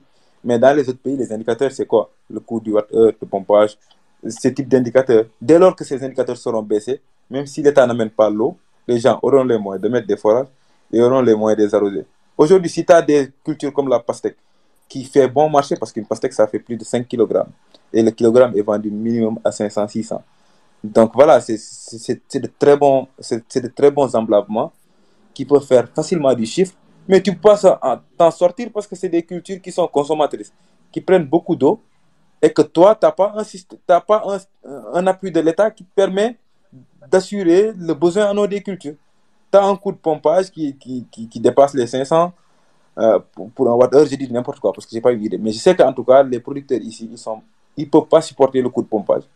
Ils peuvent pas supporter le coût d'investissement d'un forage et ils n'ont pas été aidés par l'État pour faire de l'aménagement interne ou bien pour les desservir en termes d'eau à usage agricole.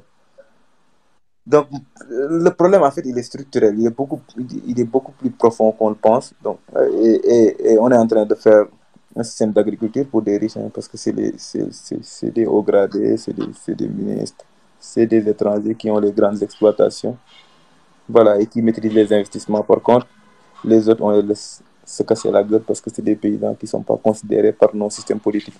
Et on investit dans autre chose aussi. Nous, on aime beaucoup les services et les infrastructures. Alors qu'on devrait Allez, beaucoup plus réfléchir sur le primaire. Merci beaucoup. Khalifa, merci beaucoup. Khalifa, gis nga, la question là, tu l'as répondu. Man, instant yi, xaaruma ko woon noonu parce que je me suis dit que ay xës la yu mel ni Abdou wala Tony xam dañuy jéem a taxale seen côté. Mais en réalité, tu as vraiment raison. C'est-à-dire que l'État, ce qu'il doit faire, mooy ramener l'eau. Parce que quand tu es producteur, la ressource n'est pas disponible, tu peux pas faire grand-chose. Déjà, tu fonctionnes avec les moyens du bord. Merci. Léegi kii, pour ne pas monopoliser, il y a qui, comment ça s'appelle encore? Roger, oui, a levé la main. Peut-être une question. waaw non c'est que Sénance li ma bëggoon wax mooy par rapport ak sa waay li mu wax léegi dafa am importance mooy que ni parce que sànq ba muy wax problème mu xawma les stations d'épuration affaire yooyu noonu alors que bu ñuy wax toujours problème mu eau da ngay dégg toujours ñu ne Dakar y a beaucoup d'eau que ni Dakar dafa am problème nappe beeg yooyu noonu mais tey jii nii bu fekkee que dañ bëgg a def on investit dans des stations d'épuration après ñu ne dañ koy jéem a yóbbu mais alors que tey bon même si bu fekkee que li mu wax noonu mooy par rapport ak am na lu mu wax léegi mooy xawma la wax système revue xawma non système beneen bi nga xam ne da ngay pomper après di kii nappe bi muy gën a wàcc mais man pour man aujourd'hui l'État pour régler le problème de Dakar d'eau il pouvait investir sur ça mooy que nit ñu pomper carrément les nappes parce que Dakar de toute façon pour toj immeuble yeeg yenn kër yi ça sera très problématique mais out beneen système def fa ay forage yu bari pomper ko indi ko dans les zones agricoles comme la zone des Niayes à un coût parce que bon na état bi ko bon jël coût boobu mais pas que ni kii ñooy fay mais mu jël coût boobu noonu xam ne tey jii ni il aura une suffisance alimentaire léegi mu indi côté au Niayes bi yëpp comme tey déjà Niayes bi déconnecté nañ leen ci Lac de Guiers parce que nee nañ dañuy utiliser ndox meeg te ndox boobu noonu Dakar da ko soxla ak nangam mais qu'ils investissent beaucoup d'argent pour pomper carrément les nappes de Dakar et le faire basculer au niveau de Dakar. En fait, ça, Même au niveau de la zone des Niayes. ça se passait jusqu'en 98. Tu connais les forages de Thiaroye? Mais forage de Thiaroye yooyu noonu dañ ko tëjoon en fait parce que Thiaroye c'était une zone boo xam ne nii ça assurait l'alimentation en eau potable de Dakar. Il y a beaucoup de forages qui sont là-bas qui sont fermés. Mais il y a quelque chose qui s'est passé parce que la nappe de Thiaroye elle est proche, elle est à 5 cm. Tu creuses 5 cm, tu as de l'eau et qu'une bonne partie de l'inondation dans la zone de Thiaroye elle est due à la nappe en fait, elle n'est pas due à l'événement pluvieux. C'est dès lors que mu commencé taw la nappe elle se recharge des balles dans ay Tivaouane Diack Sow Thiaroye Gare zone yëpp noonu la mel parce que fa la nekkoon depuis plus de 6 mois yi yëpp jàll quoi. Donc c'est une zone boo xam ne nii dafa fees dell ak ay fosses septiques te les fosses septiques l'État n'a pas encadré l'assainissement autonome donc les gens ils ont construit des fosses sans respecter les dispositions constructives et c'est des ouvrages qui se doivent d'être étanches puisqu'ils reçoivent de la pollution déjà organique qui n'est pas trop grave pour le sol mais de la pollution microbiologique qui est très grave mooy ay Escherichia coli ay coliformes donc c'est des formes yoo xam ne ni moo war a ay choléra parce que ndox boo fa naan da ngay feebar foofu donc c'est des zones yoo xam ne nii c'était proliféré en fosse genre j'ai des images satellitaires que je pourrais vous partager après wala des images en tout cas d'implantation de ces ouvrages d'assainissement autonome et que les fosses n'ont pas respecté les dispositions constructives ça a fait que les eaux usées sont infiltrées dans la nappe et sont mélangées avec l'eau de la nappe donc on a trouvé des indicateurs en termes de coliformes qui sont très élevés foofu la gars yi commencé di dem wuti ndox Lac de Guiers parce que mënatuñu woon naan ndoxu Dakar bi léegi nag depuis comme 98 ils n'ont pas pompé ces eaux ont remonté et sont encore beaucoup plus proches mais il y avait un système de régulation à Dakar en fait le pompage des eaux au niveau de la nappe de Thiaroye ça permettait en même temps d'alimenter en eau potable les habitants de Dakar et de rabattre séquentiellement la nappe pour éviter tous les problèmes de pollution léegi nag l'État il peut continuer à réfléchir parce que j'ai vu mais me poser benn question rek nga yaakaar ne traité ndox yooyu noonu gënul yomb par exemple traité kii bi les eaux usées là. Traiter ndox yooyu c'est comme traiter de l'eau usée, mais de toute façon moi ce que j'ai pas compris c'est le fait qu'on veut traiter de la physico-chimie avec l'usine de dessalement, alors qu'on a beaucoup d'eau dans nos terres qui ont juste une pollution microbiologique. Donc voilà, je sais pas moi.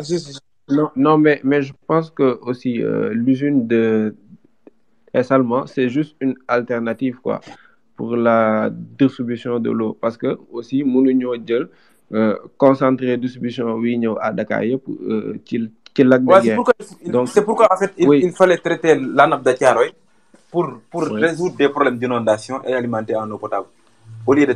waaw loolu aussi moi je pense que c'est une très bonne solution, parce que du sax ci zone Thiaroye bi rek, mais boo demee Kër Mbaye Fall, Tol Diaz, ñoom ñëpp aussi ils ont le même problème. Donc ils ont une nappe affleurante boo xamante ne booy def terrassement parfois à moins de 50 centimètres tu vois l'eau. Man, j'ai été conducteur des travaux pour toutes ces zones-là, SDE. Donc je pense que yooyu yëpp ay option la, à part ça réutilisation bi, parce que c'est vrai que paradigme réutilisation yi à Dakar ak ci région yi peut-être ak pays européens c'est pas la même chose, parce que tout à l'heure tu m'as dit que réutilisation affaire de riche la quoi, affaire de riche la en quelque sorte. mooy ci zone urbaine yi, c'est vrai, parce que boo demee en Europe ñoom ils vont investir ça pour ay population yoo xamante ne par exemple 2000 équivalents habitants mën nañ ci investir ay stations de traitement. Donc mais ñun je pense que ni egguñu foofu noonu, amaguñu yooyu fonds pour investir peut-être ci ay petites stations d'épuration pour essayer de recueillir eau bi ci génn, pour recueillir aussi phosphore bi, recueillir encore azote bi. Je pense que ni egguñu foofu.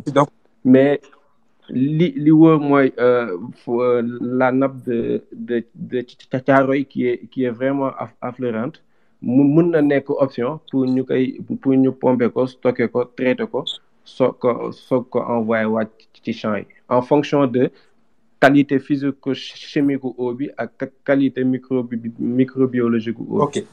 Loolu aussi je pense que c'est une bonne solution. D'accord.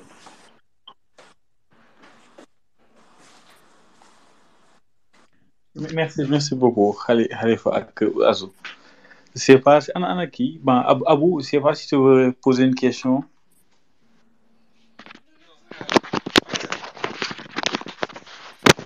Passan, tu m'entends? Ouais, Non, ma question c'était par rapport au coût. Sama gars yi ñoom c'est des vrais techniciens, mais est-ce que le coût de ces travaux-là, mooy réutilisation beeg yooyu, est-ce que coût yooyu suñu état yi attan nañ ko, parce que souvent nag gars yi c'est les bailleurs qui financent, et souvent eux qui dictent souvent yenn programme en fonction de coût yi quoi. Donc est-ce que ñun coût yooyu à l'état actuel état bi attan na ko Khalifa? De la microbiologie moo gën a yomb traiter du sel quoi. Traiter de la microbiologie est plus simple que traiter de la physico-chimie, comme faire une usine de dessalement. Léegi nag après les états ñun suñu état yi ils fonctionnent en tendance quoi. Ñoom lu xew dañ ciy bëgg a bokk. Ils réfléchissent jamais selon nos paradigmes, parce que nous on a d'autres types de problématiques qu'il faut contextualiser et sur lesquelles il faut réfléchir, et ils font pas toujours ça quoi. Genre, ils vont dire que dessalement moo xew, on va faire dessalement, suba lii moo xew, on va faire ça, alors que ils ont des problèmes structurels yoo xam ne ni ça répond même pas au contexte européen, parce qu'en Europe en fait quand ils parlent de l'utilisation, ils parlent très très rarement même de l'agriculture. Ils le font en zone urbaine pour laver des voitures, pour laver les chaussées, parce que la voirie ça se lave, pour entretenir certains ouvrages, et ils disent que il est en tout cas inconscient d'utiliser de l'eau potable pour laver une voiture par exemple. Ils font ces genres de trucs. Par contre, quand ils font de l'aménagement hydro-agricole, ils utilisent les eaux surfaciques. Ils ont de très grands canaux qui font des kilomètres. Même dans le Maghreb, là, tu vas trouver de très grands canaux. Parce que le fleuve Sénégal, nous comme quoi. Aujourd'hui, si on a de très grands canaux, c'est construit en béton ou en argile compactée, tu peux surmonter tout le Thiès, sur la zone des Niayes, et que tu vas faire juste de l'écoulement gravitaire, tu n'auras même pas besoin de pompage, et tu pourras desservir des hectares et des hectares. Et c'est ça une politique d'aménagement agricole. La SAED, elle le fait, parce qu'aujourd'hui, quand tu rentres dans la zone de la vallée du fleuve Sénégal, tu trouves des canaux qui sont installés par la SAED en fonctionnement gravitaire, qui alimentent tous les rizicultures de la zone, qui alimentent aussi des riches, comme la CSS, ainsi de suite, machin, mais qui alimentent jamais les pauvres, en fait. Et c'est ça le problème, quoi. Mais l'arrosage, l'irrigation, ça se fait avec de l'eau surfacique. C'est-à-dire que tu dis que la SAED, il privilégie la CSE. J'ai dit la SAED, elle le fait.